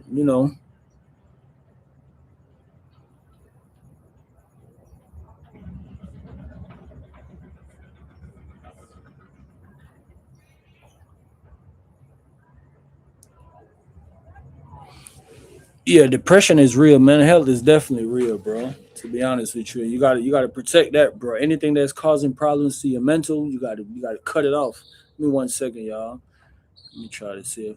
Yeah, anything that causing stress to you, bro, causing you to go through any type of mental stress, bro, you got to kind of separate yourself from it because if you don't separate yourself from it, bro, by the time, just like with addiction or anything like that, by the time that you realize that you're facing this stuff, it's probably a little bit too late or it's harder to control.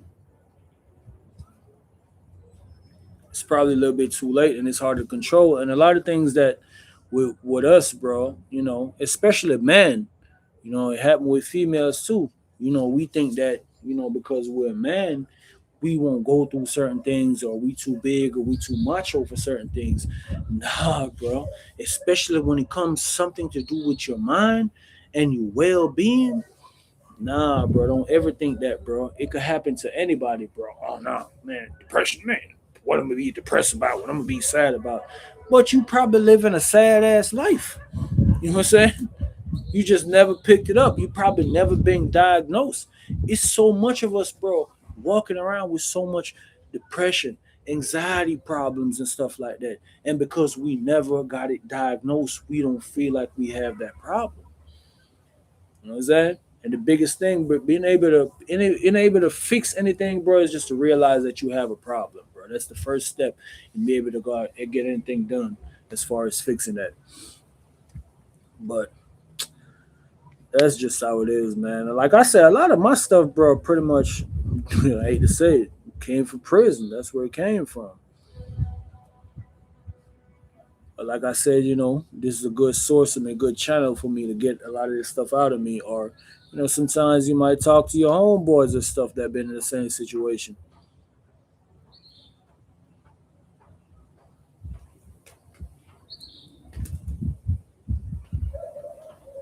Exactly. Let me tell you something, man. I tell people this all the time. The foundation is normally, the ground is the ground level is the foundation.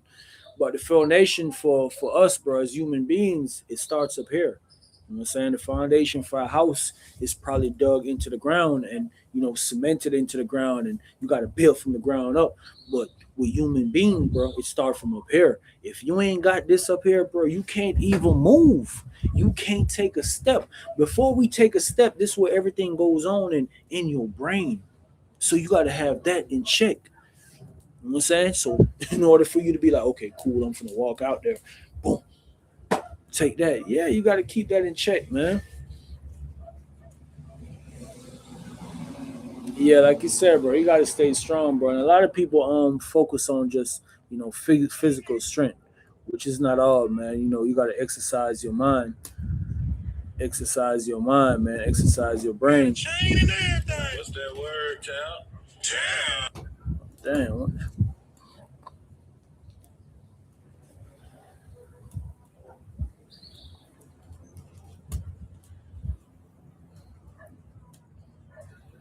You gotta exercise your mind, man. Reading. Like one of the things to me, playing chess, all that type of stuff, bro. Because we're not in a situation where we ain't gotta do it, doesn't mean that we not gonna do it.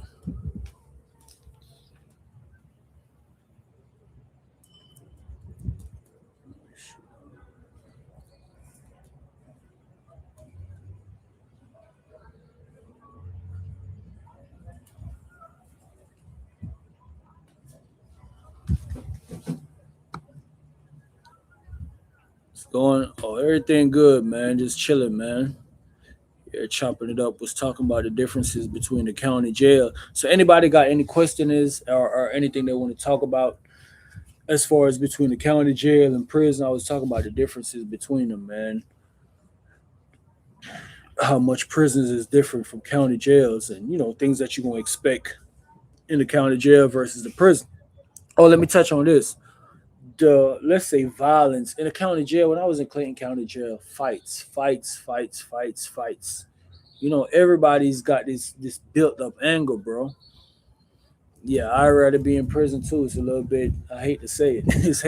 It's crazy you say something like that, ain't it? It's just like I used to hear a dude talking about something. Man, I can't wait to go down the road, but that's what it is. Nobody wants to be stuck in the county jail. But when I was in Clayton County Jail, man, it's a lot of fights, bro.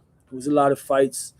It wasn't like prison where it's a lot of stabbings. In prison, you got a lot of fights too, but it's more pouring out, and it's more in depth. It's more up close and personal, man. In prison, like it could go boom like this, bro. It's go boom like this in the county jail where guys might be like, man, officer, this man. In county in prison, yeah, bro.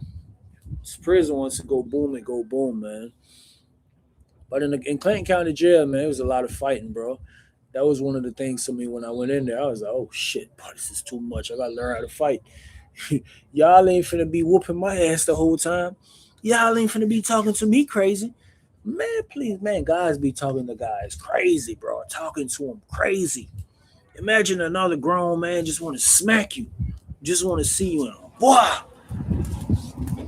smack you for no reason.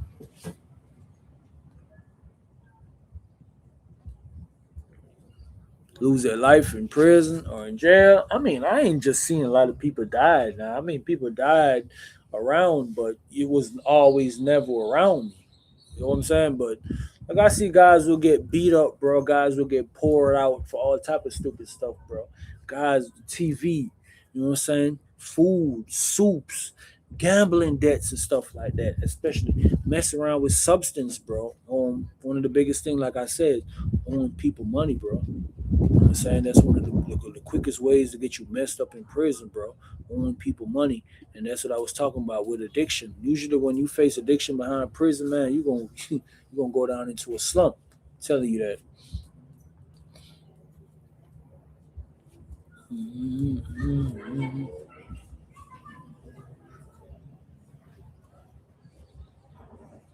Well, go on. Big up yourself, General. It's survival tactics. Hunger, work, and free world. When there's no food, shit. But ain't no survival tactics for hunger. I don't care. When you find that out for me, boy, ain't no survival tactics. You got to sit down and deal with it, bro. Hunger is one of the worst things, bro. I swear, bro. You got to sit down and deal with it, man. I ain't gonna lie. I remember I was in.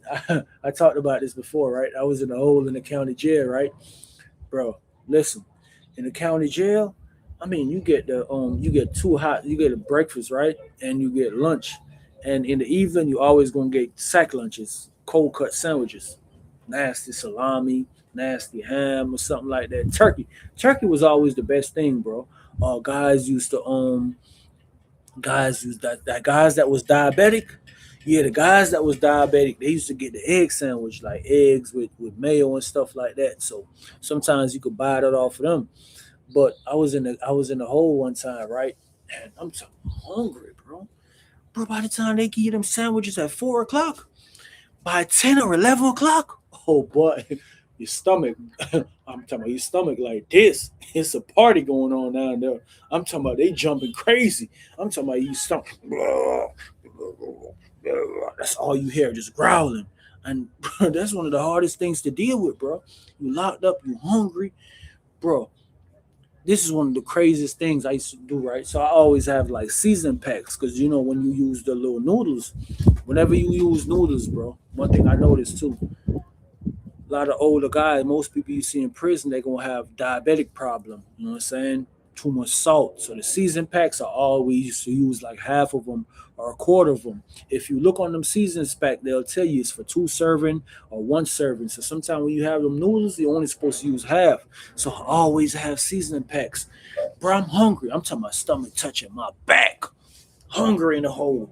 I'm putting chili seasoning on my hand like this trying to taste it. I'm trying to trick my taste bud. That's why when you said that earlier, sitting in the lane, I'm like, damn, it's nothing you could do. I done tried it all, bro. I done drunk water. I done did all that. None of that helped, bro.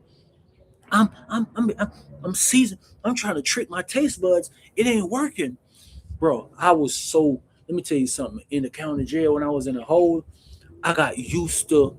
In the morning time, I could tell when the carts are coming with the food.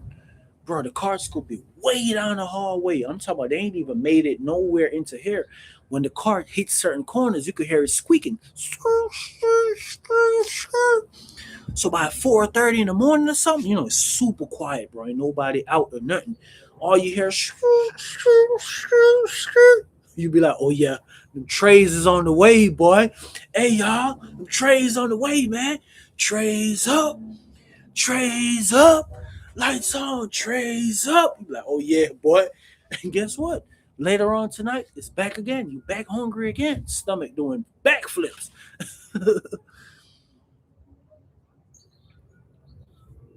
You like water in your noodles? I eat that sometimes, but I don't like it like that, bro. 25% of see. You gotta say, man, shit, Haiti. You know when you in the hole, boy, in Clayton County, boy, you know you can't have no food in there unless somebody just snuck you some food in or something. Beyond, what's up, my guy? Bro, I'm talking about. Oh, the man used to be running the child. Yeah, bro, he was at Urban Man with me, bro, in prison, bro. I'm telling you, bro. Whenever it's chow time, bro, you got some guys. Whenever it's chow time, bro, they don't play about chow time. When it's chow call, bro, they be at the door. I'm talking about lined up at the door, ready to go, bro. This old dude, old white dude, had glasses, bro. He had a big old knot right here. I'm talking about big stupid knot. I don't know what happened to him. I don't know who gave him that knot, but whoever gave him that cartoon knot. Hold on, I'm gonna talk to you about that living my best life. So he had a cartoon knot, bro. I used to always watch him every day. I might be talking to Shot. I'd be like, Shot, there go your boy right here. There go your boy. Man, as soon as he might see H Billing going to Chow, so you know they running Chow. So H Billing might be further down the walk, so they going to Chow. So you know when H Billing coming back, they might come on the intercom, stand by for Chow, stand by for Chow. Man, Buddy be at the door like this. I'm talking about, I'm talking about that not be on the glass like this. When they open them doors, he be like, I'm talking, I'm talking half to the races. I'm talking about he be going up the walk sideways. I'm talking about don't think you're gonna pass him. I'm talking about we done tried it plenty of times walking up the walk like man, you ain't gonna pass him. He the first one. He stand between that red line and the fence. He like this sideways. Bro, listen, man. Some people don't play about that chow. Oh, let me answer, bro. Question. Oh man, what the heck going on? Why my screen got so low? Oh, let me answer, bro. Question. People used to, bro. Hey, let me tell you, roll out. You never heard about the roll out boys? Hey man, breakfast time in the morning time, roll out, roll out. Yeah, they rolling straight out of bed, straight in their pants, straight in their shirt, and roll straight out the door. Ain't no teeth getting brushed. You out there on the walk in the morning, boy. Don't be trying to talk to nobody. I'm talking about Brett kicking like Van Dam. You hear me? Roll out crew. Roll out, man. Damn, where the comments going? So they told me about the season pack. Oh yeah, facts. Working. Coming to Jamaica. Okay, that's what's up, my guy. Just let me know what's up, man. What's the baddest man? Seen Brisbane. Yeah, video of it. Oh, Sacco. Sacco probably be hands down, probably. I'm talking about. I mean, I don't seen a lot of, a lot of BS dudes who do a lot of BS. But as far as like a real person that stood up, Sacco, bro. Don't rush their teeth or wash their face. They're rolling out. Exactly. You be like, oh, you know, I be telling you, be like, oh, man, boy, early in the morning, be like, hey, Jamaica, man, what's up? Wow, I was looking for you last night. You went to sleep early, ain't it? I was trying to go out there and store something out for you, man. I needed me a 2 for 3. And nigga was hungry as ever, boy. You be like, yeah, man. Yeah, all right, bro. I'm going to go down. Hit him with one of them. Yes, that's. I'm telling you, bro. That's how it is, bro. Bro, some guys in there, bro, they won't even buy a toothbrush or tooth. They'll go gamble. They'll do all that type of stuff. They ain't buying no toothpaste and none of that. Them guys don't be caring. Man, sometimes you walk past them dudes, man, they smell like a bag of onions, bro. Sometimes, bro, I don't have roommates smelling like a bag of onions. Hey, bro, we grown men. We live in a little bathroom. You in the room, bro. You got to take daily showers. In the summertime like this, you nuts get hot. You start smelling, start sweating. Naturally, sweat. You lay down. You know what I'm saying? You value your onions. Nah, soccer wasn't the meanest, bro. I'm talking about like stand up guy. You know what I'm saying? I don't know. You don't have a lot of. You had a lot of dudes that go beast mode, but they some bullshit though.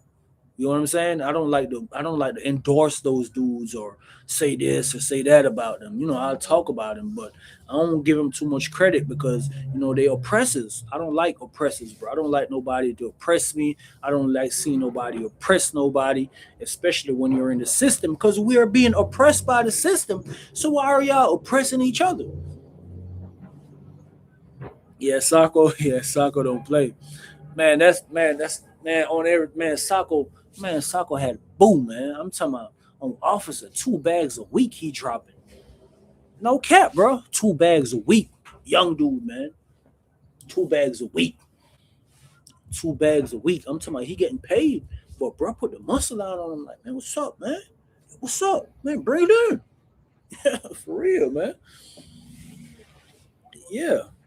So sometimes, bro, you end up with some roommates and stuff. Sometimes, bro, you just be like, man, it's just a part of the system. Some of these guys just nasty. She called me again. Some of these dudes just nasty. Big Mac, yeah, I gotta tell. I gotta share my version of the story, man. Who stole Big Mac chicken, man? The story see Bill drop. How they kept stealing Big Mac chicken. That's my homeboy, man. Big Mac. I got a couple Big Mac stories, man. That boy big, man. You meet all type of people in prison, man, because you know Big Mac was probably one of the coolest homeboys I met. His chicken, yeah. See, Bear dropped a story about that too, bro.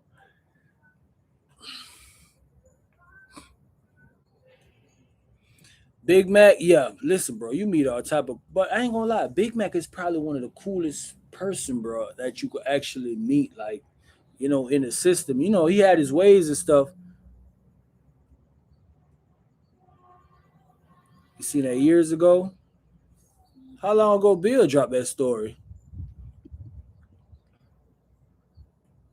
Oh yeah, I'm gonna drop it. Well, I met Go Hard. I never met Go Hard in prison.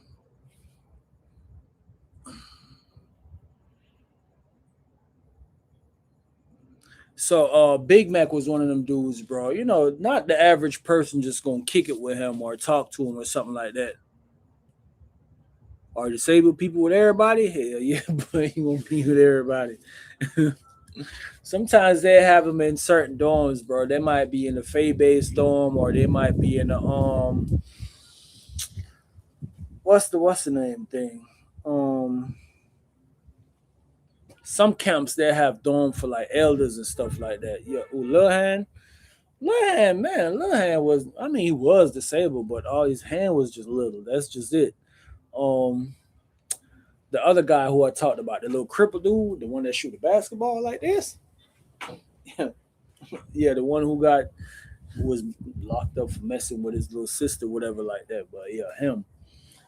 They put him in regular dorms, but sometimes they'll try to save him and put him in the Fay based dorms or the dorms where they have a lot of old heads and stuff like that. But nah,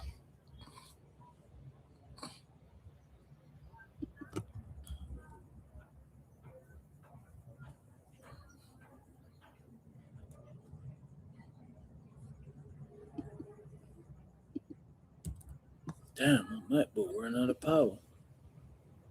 Damn, hold on, y'all. 9%. That's good. But yeah, but Big Mac was one of them dudes, man. He cool, man. Sometimes you become with some people, bro, that you'll never be expected to be cool with.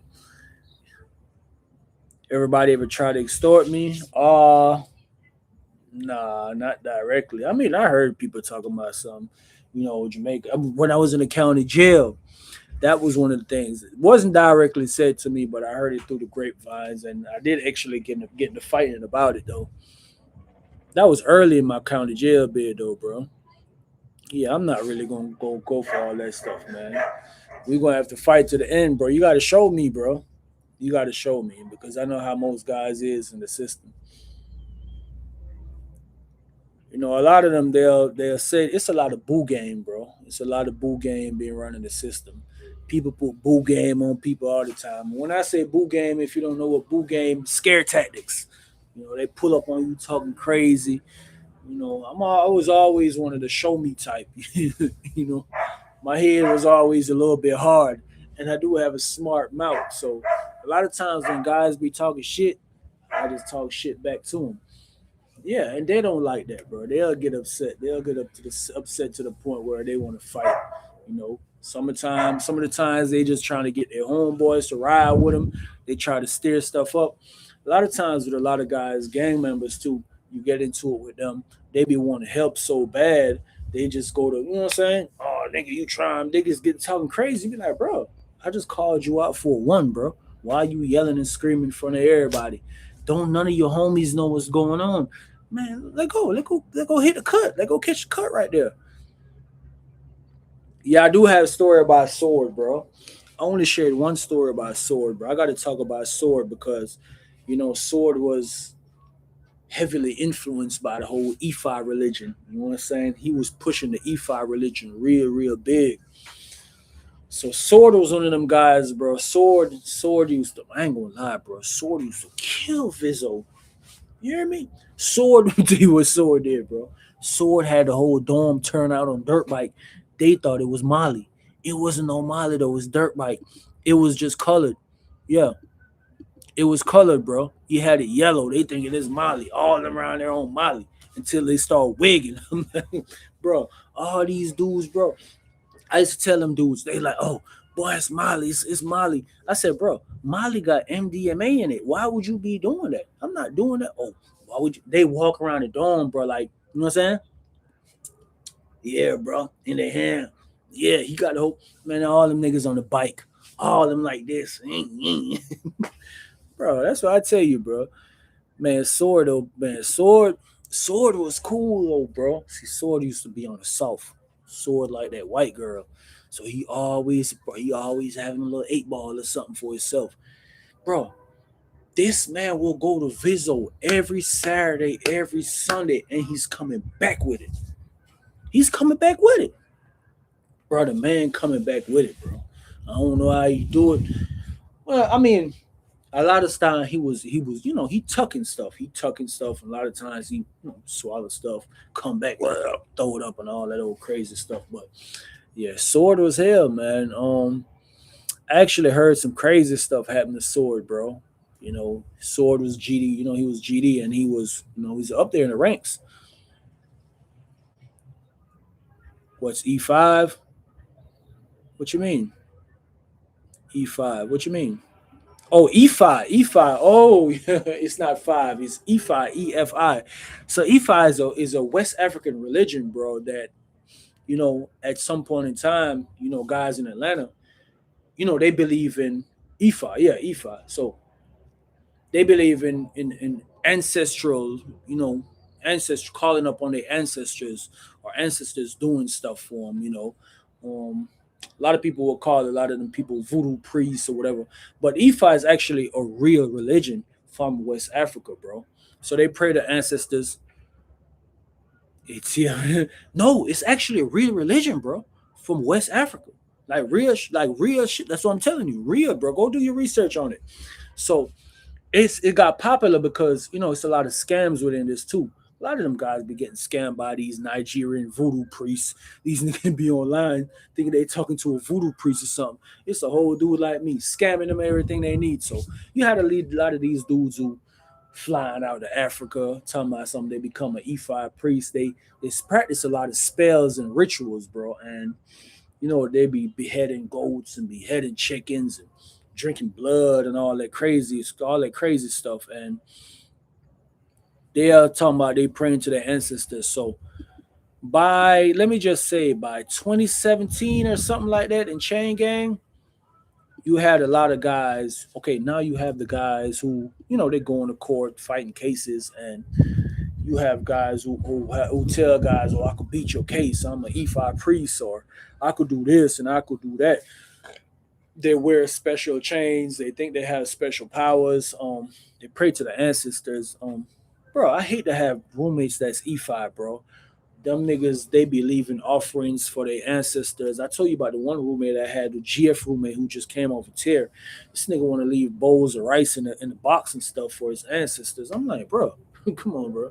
I mean, whatever your belief, I'm not going to disrespect nobody's religion, but I just felt like, it was a trending topic in Georgia at one time, in Georgia prison, because rappers like Marlo, who, RIP to Marlo and a lot of these rappers, they screaming E5. So, anything the rap music is saying, that's what, you know, the I hate to say it, but the black community, that's what it's going with. They going with what the rapper's saying. So they're hearing E5. A lot of these guys don't know nothing about this West African religion. So you have these guys now who start flying out to Africa, meet with voodoo priests. They come back, they wearing all white. They say, oh, they this, they're E5 priests, and scamming dudes out their money. Oh, you want to beat your case? Whoop, whoop, whoop. Pay me this, I'll help you with your case. Pretty much like that. But Sword had been down for a minute, bro. I don't know how he got plugged in with E5 stuff.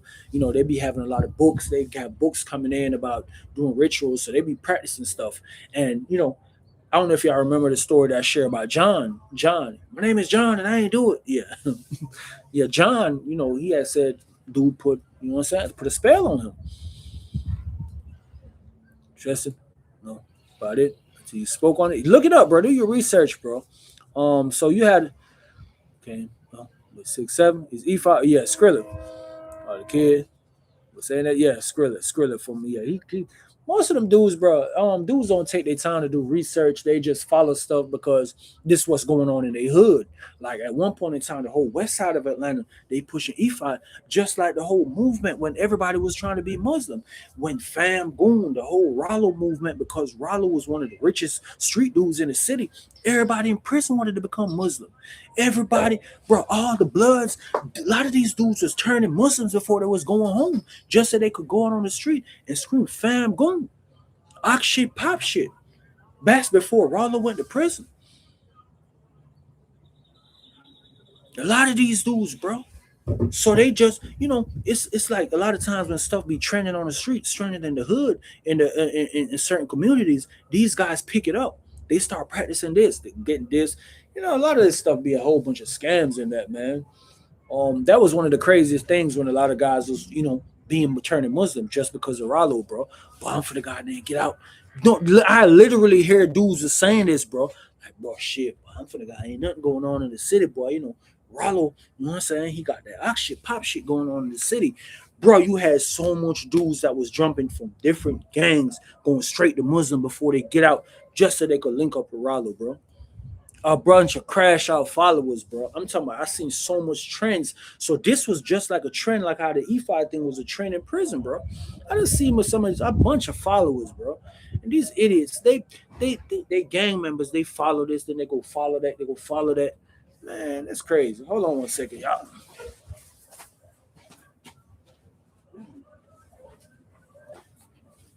Every day, man.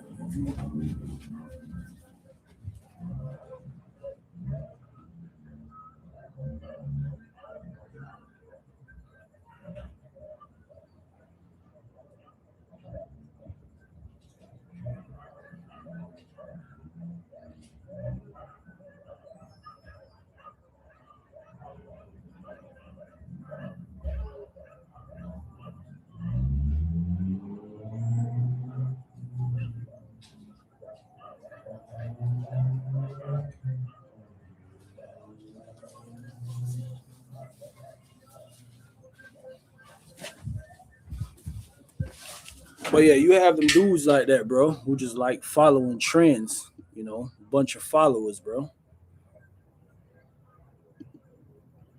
That's all you have in Chain Gang, to be honest with you. Always a whole bunch of followers and people leading people astray. You said Rollo's situation? I done heard so much different parts on that, bro. I don't know, bro. The only thing that had me suspicious is like, his file is sealed. Like nobody can go in his file. So, if you did, he did. If you didn't, you didn't. I don't care, bro. I don't be caring about people. Whatever they do, that's their life. Do what you do. I ain't finna be around you. Now let me say this. I know some guys that's around him that's I'm talking about they ate the cheese for real.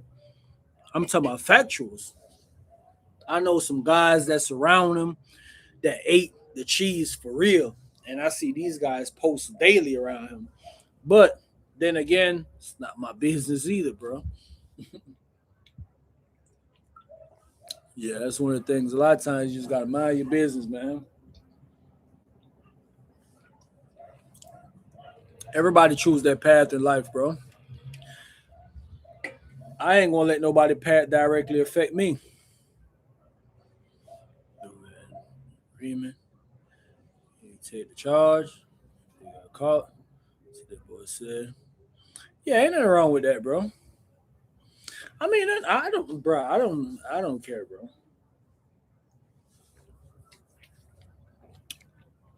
I ain't gonna lie. That nigga pocket swole.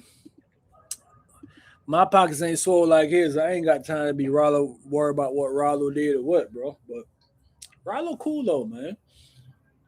He alright. You know, I know he was doing his thing in the city. I knew I was locked up with one of them fam goon dudes. It's a dude named Swole, right? It's a dude named Swole. I ain't gonna lie, I gotta talk about Swole, bro. Swole had a river band on Smash.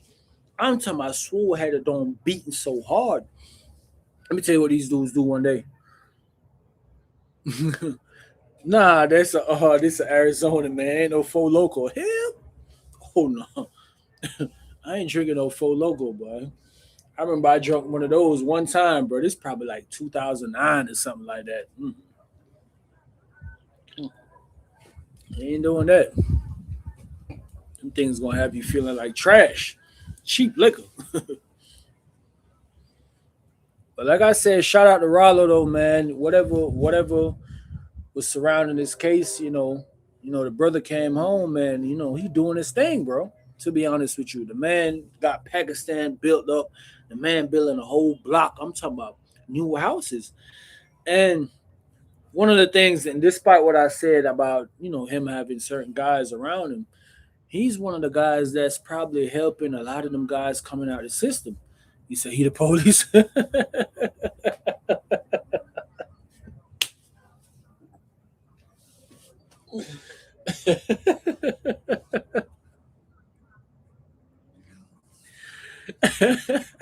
This nigga sitting there and say he the police. Yeah, for local, hell nah, boy, it should be having you like this. Nah, I can't drink that for local, bro. This Arizona, bro. I ain't drunk one of these in so long. I bought this today. It's herbal tonic. That's what it says, herbal tonic.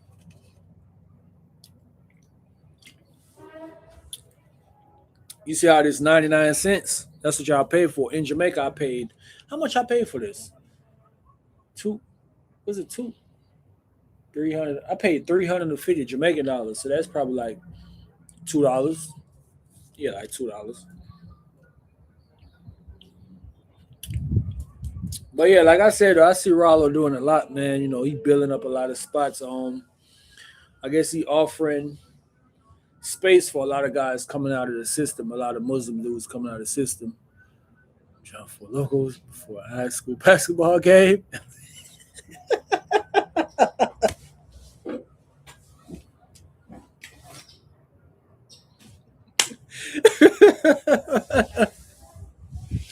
Nah, this is Jamaica, bro. That's why I said that. We got our own currency. They got to ship them here and all that. So, you got to pay a little extra. This man said they lost by 80. That's crazy. I know y'all was drunk as hell, shooting all type of air balls. That must have been a record airball game. Ain't no way, bro. Ain't no way, man. That is crazy, bro. Yeah, six some. Oh yeah, y'all tripping, bro. I ain't definitely not doing that. That's too much, bro. Definitely not doing that. Way too much going on. Way too much going on.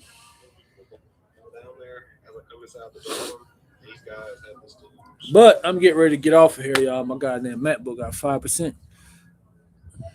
Six of them, damn. I know that's right. Exactly. Four locals. That boy B Mac. B Mac, what's up, my boy? Hey, guess what? I knew this dude named B Mac too, right? Not Big Mac, but it was another guy named B Mac too, right? He was at Smith with me. B Mac, he's blood, he's Rolex, he's Sex Money Murder. He's from the West Side. Funny dude, man. Cool. B Mac probably like 6'5", probably like 230 or so, but with them big old chain gang glasses. He's funny though. High ranking blood too, man. But he's real cool though. I was talking to Chris the other day. The guy introduced to y'all. I said wanted to start a YouTube. Chris was like, "Man, I ain't tell you me and B Mac got to fighting." I said, "What you and B Mac got to fighting for?" He said, "Man, he was tripping off the strips, bro." He's like, "Man, he went on the strips and just went to tripping, bro, and we just got to hitting." I said, "Who won?" He's like, "Man." As soon as he went to saying, "Man," I was like, "Yeah, you lost." He's like, "Man." He's like, "Hold on." I said, "You lost?" He's like, Hold on, bro. Let me tell you how it went down." Oh, you just got off the clock. Shout out to you, man. Get that paperwork, man.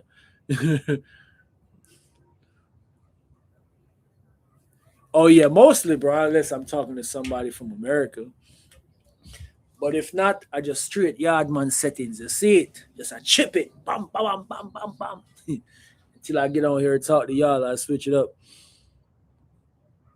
High ranking on strips? Hell yeah. Some of the most high ranking gang members are on all type of substance. What you mean? Why you think they can't tell the little ones not to do it? Man, I done seen the head of the G's on cream. I done seen all the people on all type of stuff on the strips.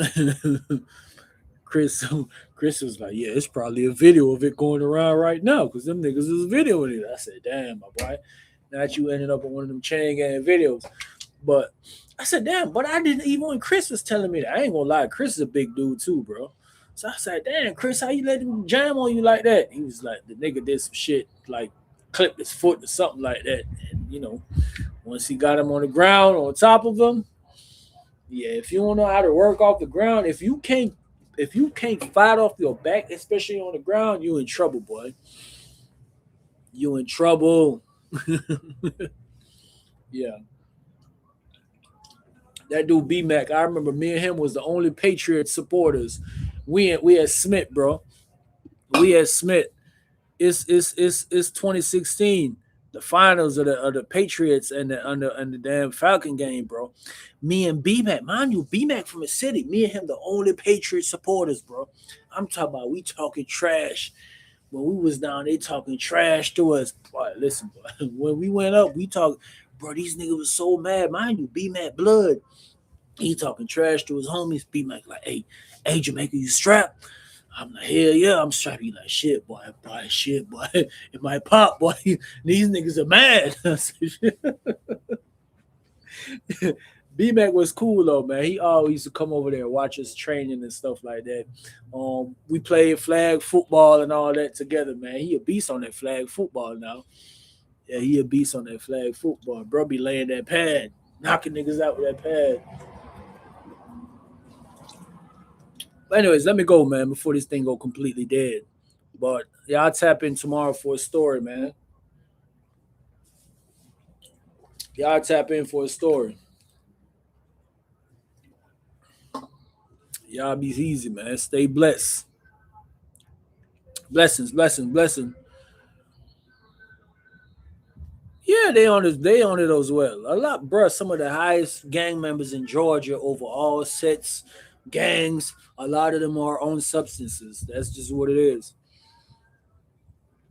But I'm about to go though, man. Y'all have a blessed evening though, or night. If it is.